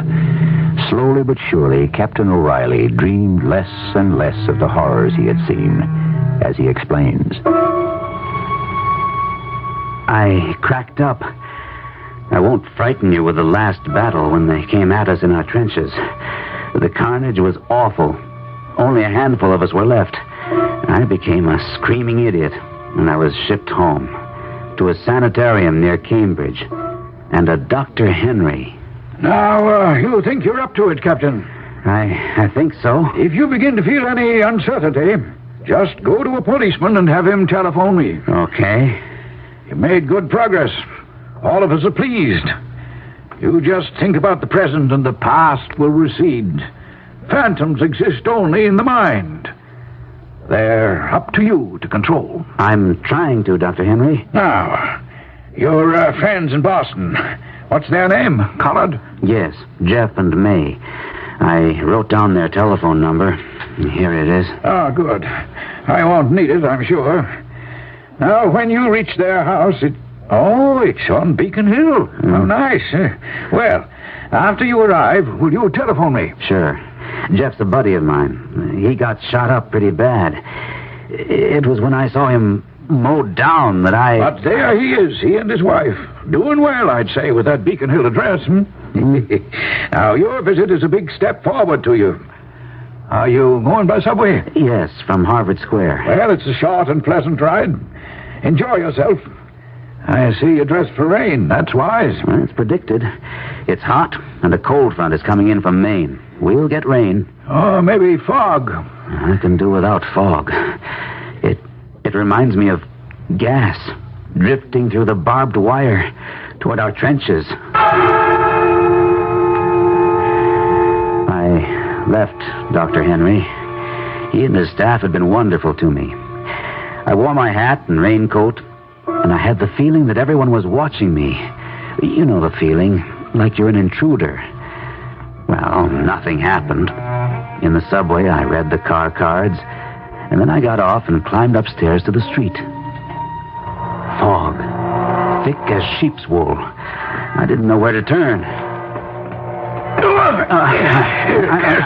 I'm sorry, officer.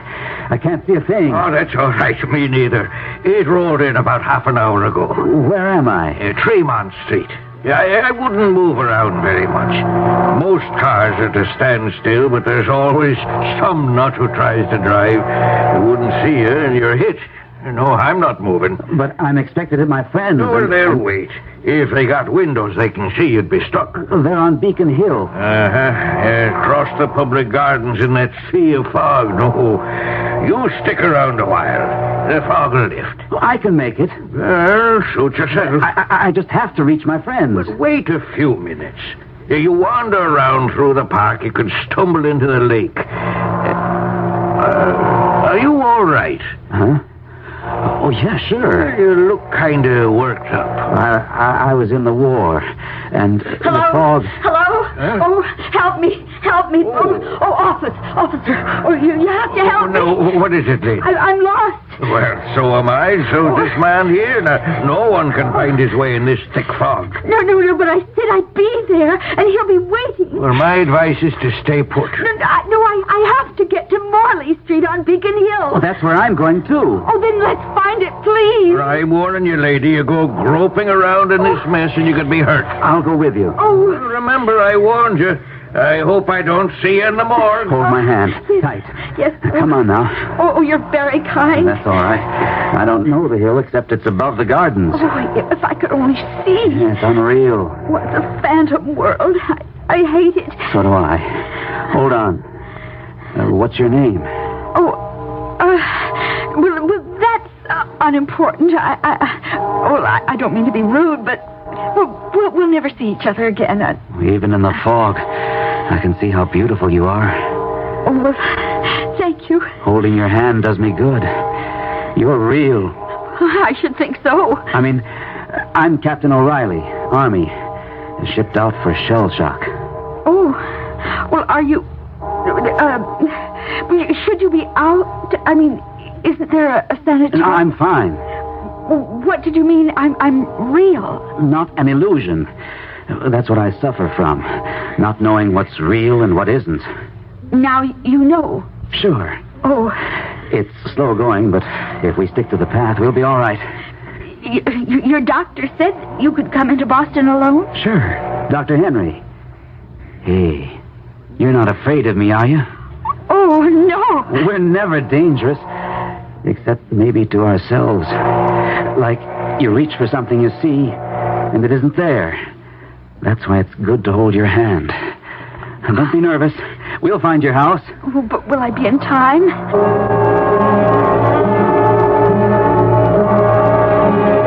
Inching along seemed like it took hours instead of 20 minutes. We went uphill, and the path ended, and there was a sidewalk and a curb. You couldn't see the narrow Georgian houses across the street. They were just shadows behind the white fog, like dark cloth under thin white. And here and there I saw pinpoints of yellow lights. Oh, Morley Street, this way. To the right. Hold on. Oh, no, I can find my way now. I'll see you to your door. No, please don't. There's no need. But I'm going there myself. My friends, the Collards, you may know them. They live on Morley. Oh, you'll find them. I hope so. What I thought was, if you don't mind, I'd telephone them and tell Jeff that... Oh, no, I can't let you do that.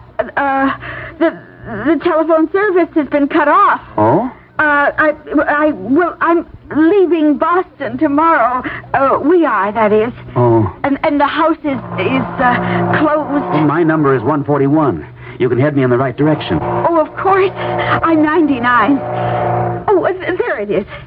Oh, thank heaven. Oh, I'm so late. Oh, please be there.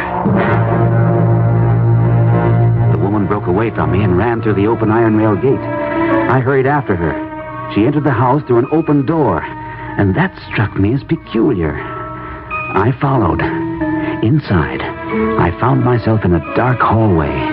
I could hear her steps as she ran upstairs, and I called, "Hello?" Please go away. Please. I'm coming up. The door was wide open, and you don't know who's in the house. Wait for me.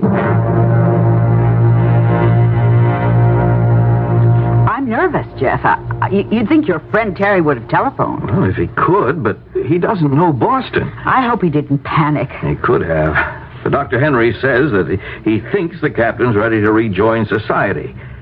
Oh, May, you'll like him. Except for Terry O'Reilly, I'd be dead. Well, maybe we'd better telephone Dr. Henry and the police. No, let's give it a few more minutes. Fog seems to be lifting a little. I don't like to think of him wandering around out there lost. Well, everyone out there's lost, darling. Nothing moves in fog this heavy, and that's really bad for Terry. You know, there's something spooky about fog. Oh. Even a normal person sees things in it. Ghosts, figures of the imagination. Well, I've got a funny feeling about your army buddy. All right. Fog or no fog, he ought to have been here by now. He's over an hour late, Well, Jeff. the number's on the desk by the phone. It's Dr. Henry's. I'm going out on the stoop. Maybe I'll see him stumbling along. Dr. Henry speaking. It's Mrs. Collard, Doctor. It's about Captain O'Reilly. He's an hour late, and I'm very... That's disturbing. The problem is the fog. The fog? Boston is socked in. Oh, well, then that relieves me. He must be waiting for it to lift. It's raining here in Cambridge. When the fog lifts, he'll turn up. But it's been an hour, Doctor. Now, don't you worry, Mrs. Collard. The captain knows what to do if he becomes confused. He has my number, and I've told him not to hesitate to speak to a policeman. You just sit tight. But don't you think we should notify the police? Well, yes, maybe that is a good idea. Tell you what, I'll do that, and I'll come in. Oh, you don't need to do No, that. that's all right. Captain's a special patient of mine. I'll be in as soon as I can get to your house. You know, this experience could be critical for him. He's well recovered, but being lost could terrify him and send him back into his world of phantoms again.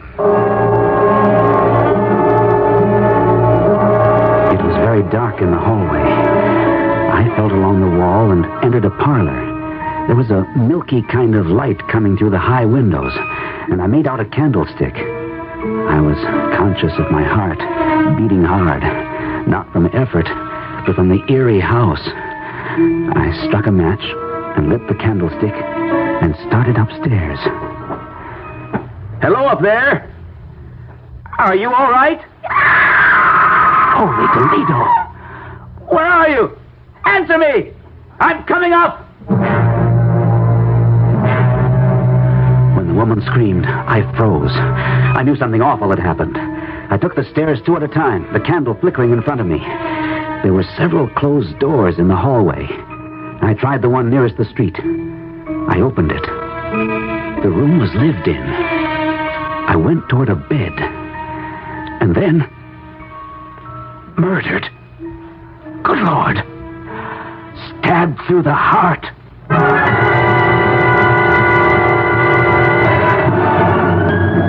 Coincidence? It is frowned upon by many, but it is a fact of life. For want of a nail, the shoe is lost. For want of a shoe, the horse is lost. For want of a horse, the rider is lost. What else is that except coincidence? Who is responsible for the want of a nail? How was the doctor to know that when Captain O'Reilly emerged from the subway in Boston, that he would walk into a thick fog? Coincidence? When I return with Act 2, we'll find out where coincidence next led Captain O'Reilly.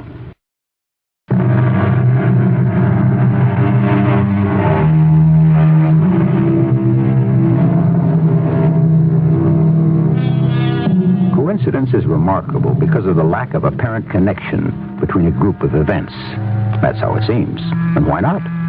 You meet someone you haven't seen for years. You may renew the relationship with good or bad results, and all because of an accidental meeting. When you look back on what followed, how can you explain it? An unexpected meeting, a coincidence. Well, Captain O'Reilly met a stranger, a woman as lost as he. When he followed her upstairs, he found her in a bedroom, murdered. To say I was shocked isn't strong enough.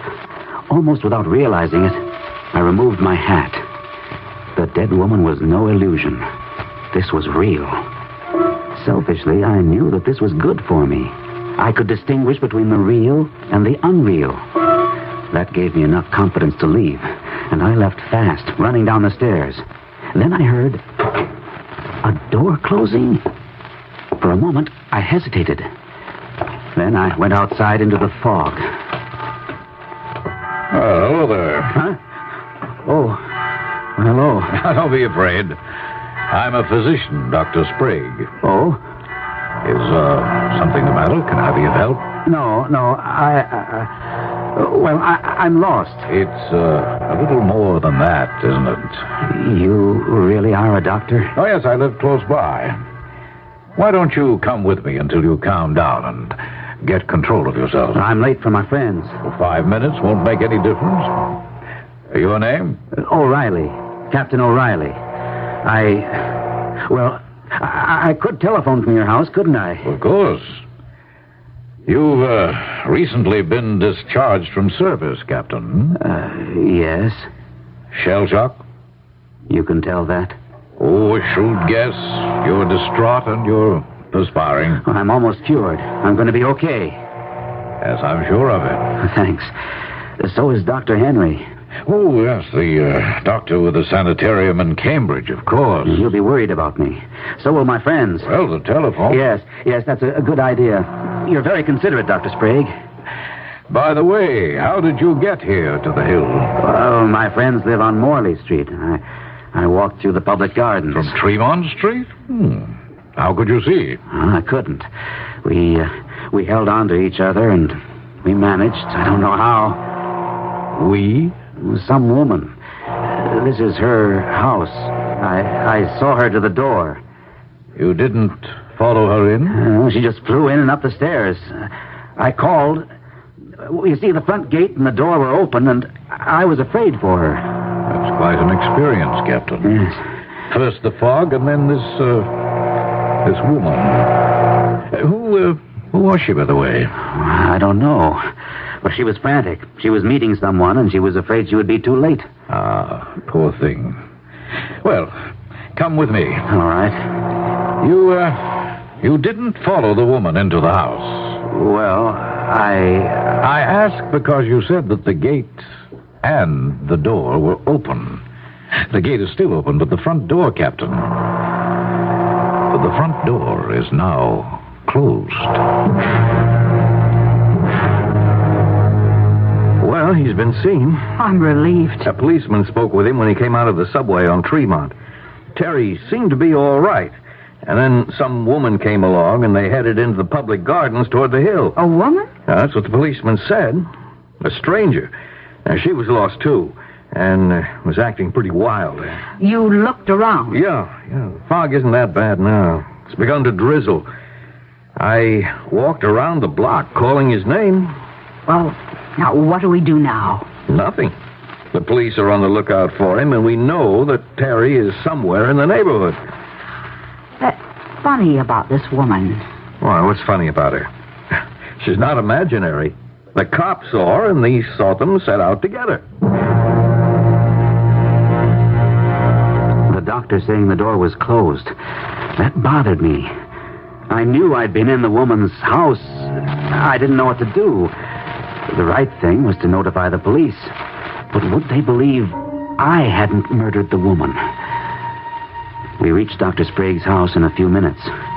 He led me into a handsome study. You want to telephone your friends, or may I do that for you? Have you the number? I wrote it down. Here it is. Yes, thank you.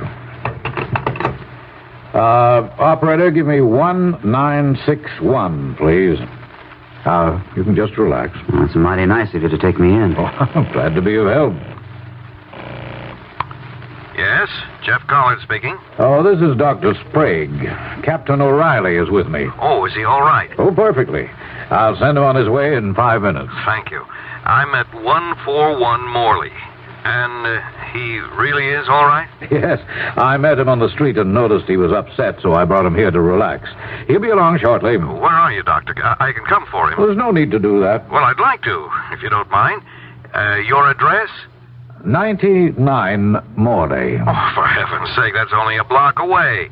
I'll be right along. And thank you, Doctor. Now, you feel relieved. Yes.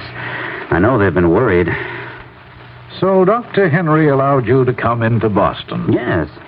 Jeff Collards visited me several times at the sanitarium, and last week he invited me to his house for dinner. Dr. Henry approved. It all worked well until I stepped into that fog. And you were afraid that you might retreat into your, well, how shall I put it, your other world? You know about shell shock.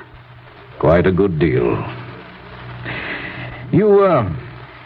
You experienced a dreadful shock, didn't you? Pardon me? Something about that house and the strange woman. Why don't you tell me about it? In confidence, of course. I'm a doctor. Keeping it bottled up could be bad for you. What about the open gate and the open door and the strange woman, Captain?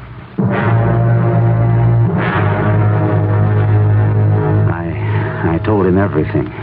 How I bumped into the cop and the woman coming up. The stumbling walk through the public garden, right up to the house, and into it, and into that bedroom. And the woman stabbed to death. He listened intently. It's extraordinary. It was horrible. And she was so beautiful. I can smell her perfume now. Poor woman. Yes. How odd. Worse than odd. And I don't know what to do about it.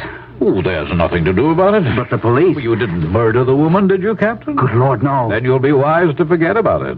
She'll be found, I imagine, and somebody will be suspected and hopefully caught. When I said odd, I meant odd in a coincidental sense. Oh? How's that? You have wisely unburdened yourself to me, so I'll do the same for you. I have a story that's very similar to yours. I'd like to hear it. I had a friend who was a professor at the college. Unlike most professors, he was quite wealthy, and he lived here on Beacon Hill. When war was declared, he enlisted. He must have felt strongly about it. Oh, he did. But to go on, this friend had a young and beautiful wife. They were devoted? He loved her very deeply. I loved that way before I was called up. Ah, you're married? No. I was overseas too long. She married someone else. And that hurt. Not as bad as a man can be hurt by an unfaithful wife, Captain. Is that what happened? My friend closed his house up on the hill. His wife took smaller quarters. He'd been in France for 6 months when he learned What was going on back home? She took up with someone else? She was young. She was beautiful. She was alive. But you knew her, Doctor. How could you allow her to take up with another man? It was I who wrote to my friend about what I suspected. Did he divorce her? No, he got leave to return for a few weeks, and he murdered her. Good Lord. And the other man, what happened to him? My friend waited in his old house where his wife and the other man used to meet. The man never showed up for their rendezvous. Too bad. Wasn't it? And she had left the front door open for him. Like... Exactly. What did you say the woman said as she ran into the house? Something like, I can't be late. I can't. And I can't miss him. She was afraid maybe he'd been there and left. That's the impression I got. And your friend said the front door was open? That's what he told me. The only difference between the stories is that I walked in not as the woman's lover. No. As a stranger.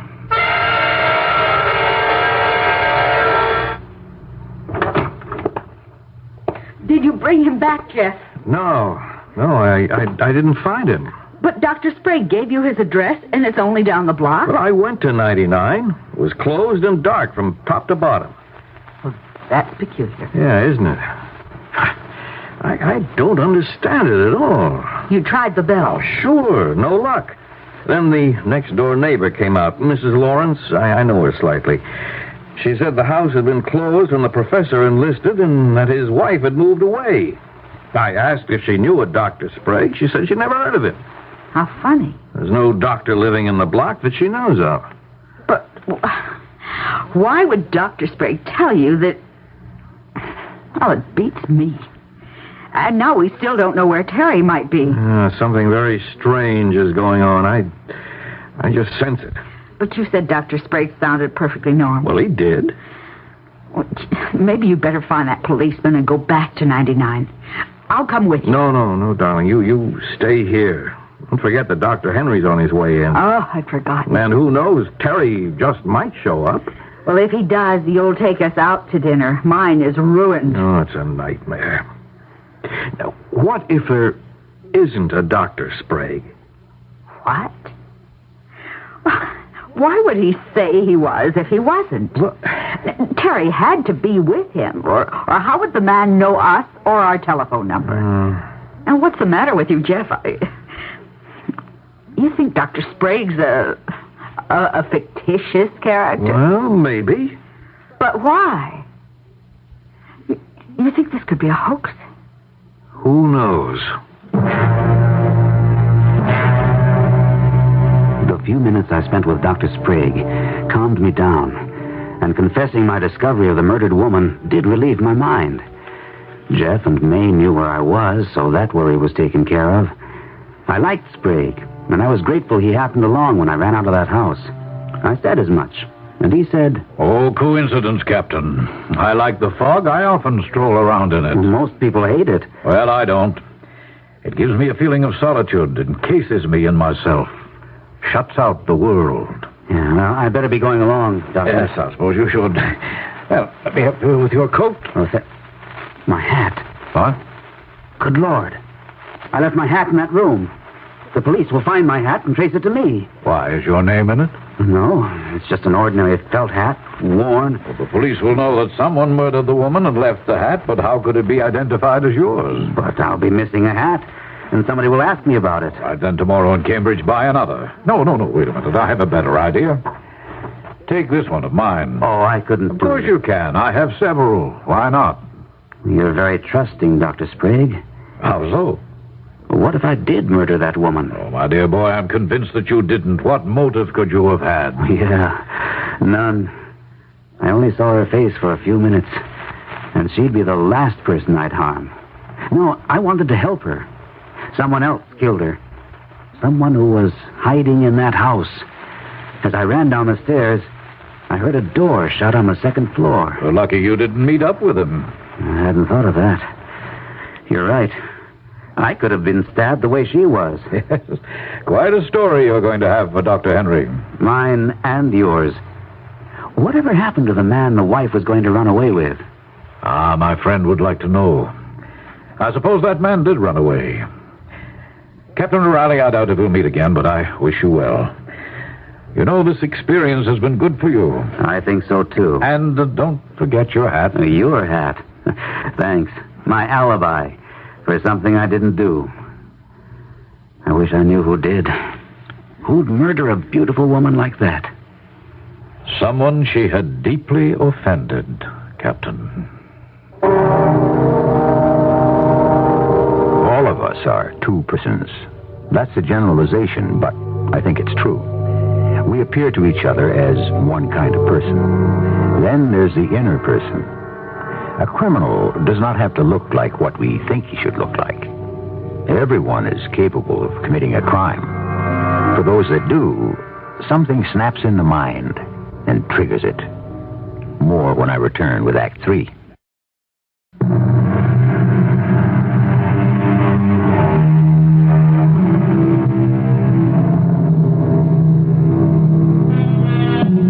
We have a victim of shell shock in the First World War, nicely recovering and about ready to return to normal life. Then fog leads him into an experience that would terrify a sane person. The fog is frightening in itself, but then there's the stranger, the nameless, beautiful woman, and the discovery in her closed-down house that she's been murdered. Despite what Captain O'Reilly has told us, can we overlook him as the killer? He could have committed murder. I thanked Dr. Sprague once more and put on my coat and his hat and stepped outside. It was raining now, and I could see where I was. He had told me which way to turn to reach Jeff Collard's house. So I went through his iron rail gate and turned to my left. And coming toward me was the policeman. Well, we keep on meeting. You are Captain O'Reilly, right? Yes. You got everyone in town looking for you. Oh, I'm sorry. Dr. Henry called on the police, and your friend's been out in the street calling your name. I've caused a lot of trouble. You're kind of special, Captain. Dr. Henry got a little worried that lost in the fog, you might have, lost your bearings. Well, I did. But Dr. Sprague took me in, and I'm okay now. Well, I'll walk you to your friends and telephone headquarters from there. Is that all right? Of course. The woman find your house? Oh, yes, I guess so. Why the guess? You were with her, weren't you? Well, through the public gardens. Then she thanked me and ran down the street. Oh, well, so she got home all right. I suppose so. I don't know. She was pretty tensed up. She was meeting someone. That's what she said. You remember what I told you over on Tremont? Now, if you'd listened to me and waited until the fog thinned out, you'd have saved yourself a lot of aggravation. Well, you're found, so we'll forget it. I beg your pardon. Yes. Am I near 141? I can't quite make out the numbers. Dr. Henry? Why, yes. Oh, well, you must be Mrs. Collard. Yes, May Collard. Please come in. I'm so glad you came. Oh, hasn't Captain O'Reilly turned up? Come in. No, he hasn't arrived. But Dr. Sprague said Terry'd be along directly. Well, who's Dr. Sprague? Oh, just leave your coat and hat here in the hall. Oh, thank you, Miss Collard. Has something happened to the captain? No, not that we know of. My husband's wandering the block trying to find him. Dr. Sprague telephoned and told Jeff that Terry was all right. Jeff said he'd walk down to 99, Sprague's address, and walk Terry home. And? The house is closed tight and dark as a tomb. Why, that's strange. Captain O'Reilly's somewhere in this block with a Dr. Sprague who isn't at the address he gave. Yes. Now, what do you make of that? We're really terribly worried. Oh, well, now, don't be. I have full confidence in the captain. But wandering through that fog, it was like a covering of snow. You couldn't see 5 feet. Well, how do you know he's here on Beacon Hill? From this Dr. Sprague. Uh-huh.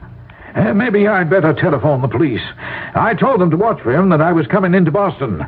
Maybe they have a report by now. It's hard to imagine walking through the public gardens if you can't see. May I use your telephone? Oh, of course, back there in Jeff's study. Now, don't worry.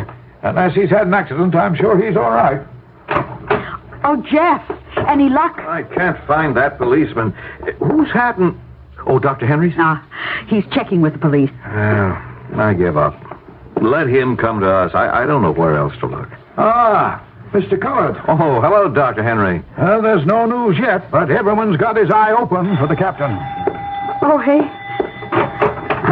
You must be May. Terry, thank goodness. Oh, buddy, hey, are we glad to see you. Come in.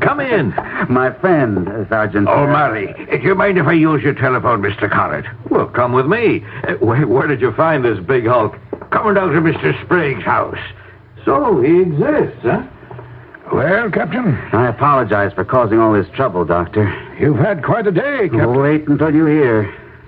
You seem to have borne up well. I think what happened to me today has got me cured. Fog can be terrifying. Not as terrifying as finding a woman murdered. Oh, no. What? You found her? Hey, what's going on? You look shocked, May. It's just relief that Terry showed up. Sergeant O'Malley, thank you. Sure. The alert's off, and I got a pat on the head from the chief. Good night, folks, and keep O'Reilly indoors. Well, what's going on here? Sit down, and I'll tell you what happened to me. It was horrible.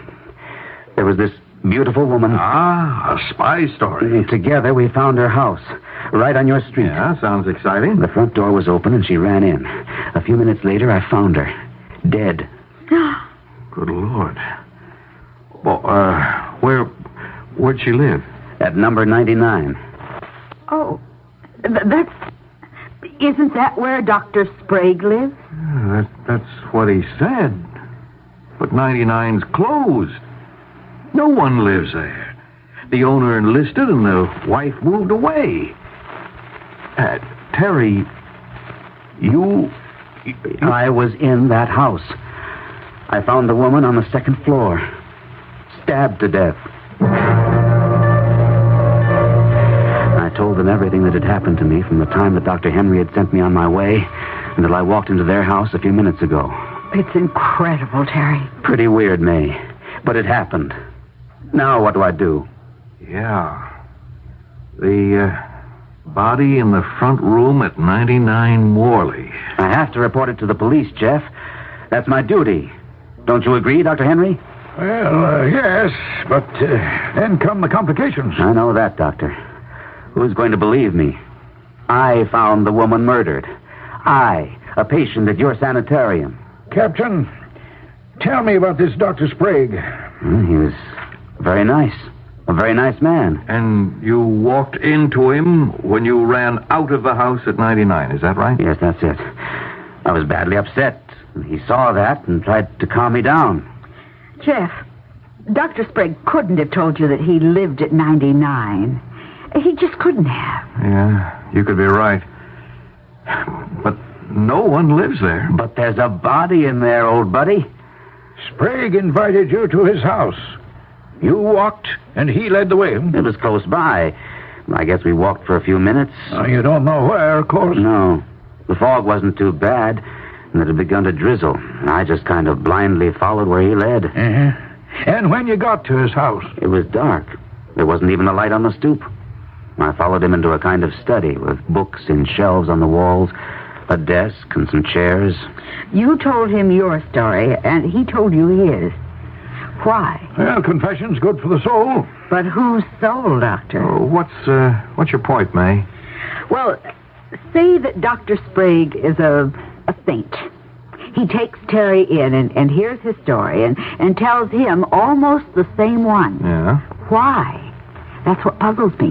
What if the story Dr. Sprague told was not about that friend of his, but about himself? What? This Dr. Sprague murdered the woman? Oh, that's impossible. Terry met him outside the house. I know that, but... Well, it's an idea. No, it's too fantastic, darling. You agree, Terry? I don't know. So much has happened, I'm pretty mixed up. I did meet him outside, May. But could he have been in the house, Captain? I didn't see him. I didn't see anybody except the woman. It was very dark in the house. I don't think he exists. Now, wait a minute, Jeff. No, I know he exists, old buddy. I mean, I don't think he's Dr. Sprague.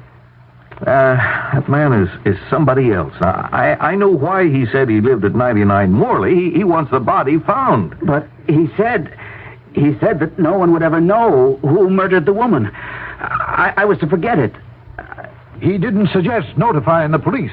No, Doctor. Yeah, but giving me the address where there's a murdered woman is just about the same thing. He knew my curiosity would be aroused. Sergeant O'Malley will come forward about Terry wandering around like a ghost up and down Morley Street. You know, if May's right, if this Sprague is the murderer, he could frame you, Terry. Oh, I don't believe that for a second. He's a fine man. Captain, if you agree, I'll ask Sergeant O'Malley to step around and we'll enter that house at 99 Morley. All right. That's step one. If the woman can be identified, the police may find a clue to the person who stabbed her. The next hour was a week long. I told my story to Sergeant O'Malley, and he and Jeff and Dr. Henry entered the woman's house. They found the body all right. An ambulance took it to the morgue. Dr. Henry vouched for me, and the police thanked me for reporting the murder. I was placed in the doctor's custody until an investigation was made. O'Malley left the college house, and we sat down, pretty drained. You feel better now, Terry? Yes, Jeff. I'm glad it's over with. Now you have nothing to worry about, Captain. It took courage to tell the truth. Well, he's never been short on that, Doctor. You didn't have to tell us any of this, Terry. Why did you? You've let yourself in for a lot of questioning. Well, it may sound funny, but I fell in love with that woman. That may sound silly, I know, but she was beautiful, and she wore lovely perfume. And there's more to what happened tonight than I've told. Let me tell you 2 things. As I went up the stairs to the bedroom, I heard the door close. The woman or the murderer? Not the woman. She had screamed. So it was the murderer who closed the door. He did the same thing when I got to the bottom of the stairs and flew out. Well, why didn't you mention that to O'Malley? Because of something else. When I got to the street and bumped into Sprague, I didn't have my hat.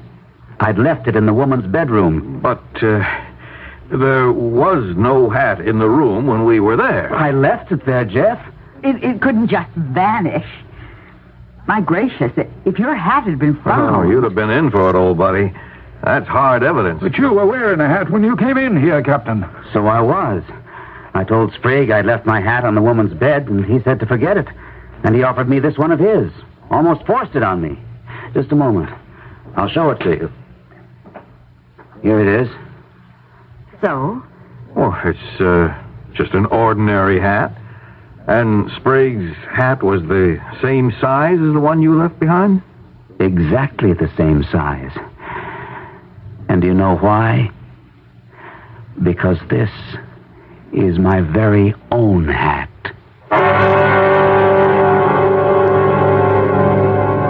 You may have guessed, but I was sure of only one thing. Dr. Sprague, or whoever he was, did not intend to frame Captain O'Reilly. Weather is a factor in our behavior. Fog more so than other conditions because it's like a shroud. It deadens sound. It can lead you astray, often into the unexpected. And that is what we specialize in. The byways of life where a person by design or by accident may experience an adventure that will be unforgettable. I'll be back shortly.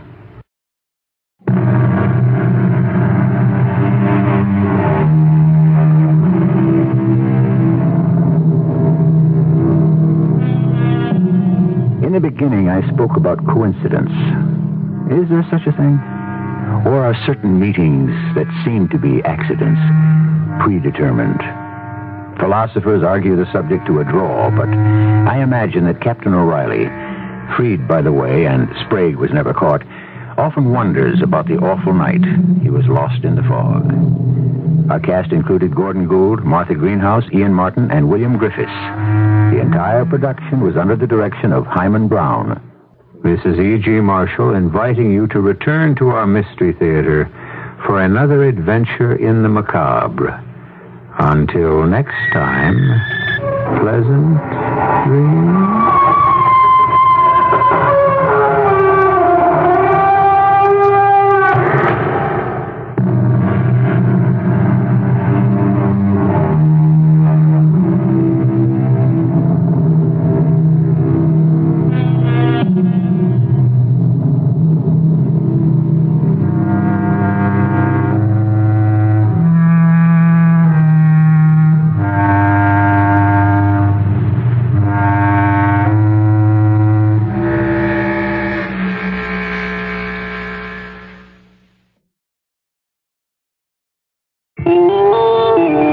CBS News, a man armed with a rifle is holding about 50 people hostage at a religious retreat in California. This is Doug Poling reporting on the CBS radio network. Santa Cruz, California police say the man hijacked a city bus and ordered the driver to keep going. Police Lieutenant Dan Feit says the gunman then gave the driver some orders. The gunman wanted to go to a school up there that is operated by a religious sect. The driver of the bus complied. Upon arrival there, he released the passengers and the driver of the bus and entered the school where he now is holding approximately 50 people hostage. The county sheriff is on the scene, and there are hostage negotiators talking with the subject at this time. The gunman is said to be demanding the release of another man, possibly a friend, being held by authorities in Mariposa County. More news in a moment. Crowds estimated as high as 80,000 went to Elvis Presley's mansion in Memphis today. Only a fraction of them managed to get inside to file past Presley's casket before the mansion was closed for the night. CBS reporter Beverly Counts got some responses from one of the mourners. Like everyone else, I love him. Really felt that way about I love him, yes. Ever since I was 10 years old. What does this mean to you, his death? His death is just it's empty. I just feel like I know God has a reason for taking him, and I feel like he's in heaven. But it just seems like it's just too soon. He was too young. Presley is to be buried on Thursday. A freight train loaded with artillery shells and liquid caustic soda derailed about 15 miles east of Athens, Georgia, Wednesday afternoon. People living in the area were evacuated as a precaution. Colonel Doug Embry of the Georgia Civil Defense told why it could be a dangerous situation. The potash, when it is wet, and there has been some raining there, gives off some heat, which possibly could, if it acted on the artillery shells, could cause an explosion, but they don't feel like that is an imminent possibility at this time. Army bomb disposal crews have been sent to the wreckage area. Senator Hubert Humphrey will undergo surgery Thursday at the University of Minnesota Hospital to relieve a partial blockage of the bowel. The 66-year-old Minnesota Democrat underwent cancer surgery nearly a year ago. One doctor says there is no evidence the cancer has returned, but that the intestinal trouble could have been caused by drug or radiation treatments. United Mine Workers Union President Arnold Miller met Wednesday with Labor Secretary Ray Marshall to discuss the wildcat strike, which has an estimated 85,000 coal miners off the job. The men started walking out of the coal fields nearly 2 months ago after Miller announced cutbacks in medical benefits that would require miners to pay for medical care. The Commerce Department reported Wednesday that personal income grew in July by the largest amount in 4 years. About half of that was due to a cost of living increase in Social Security benefits. Total personal income of Americans from working, savings, investments, and other sources grew by $11.7 billion, or 0.8%.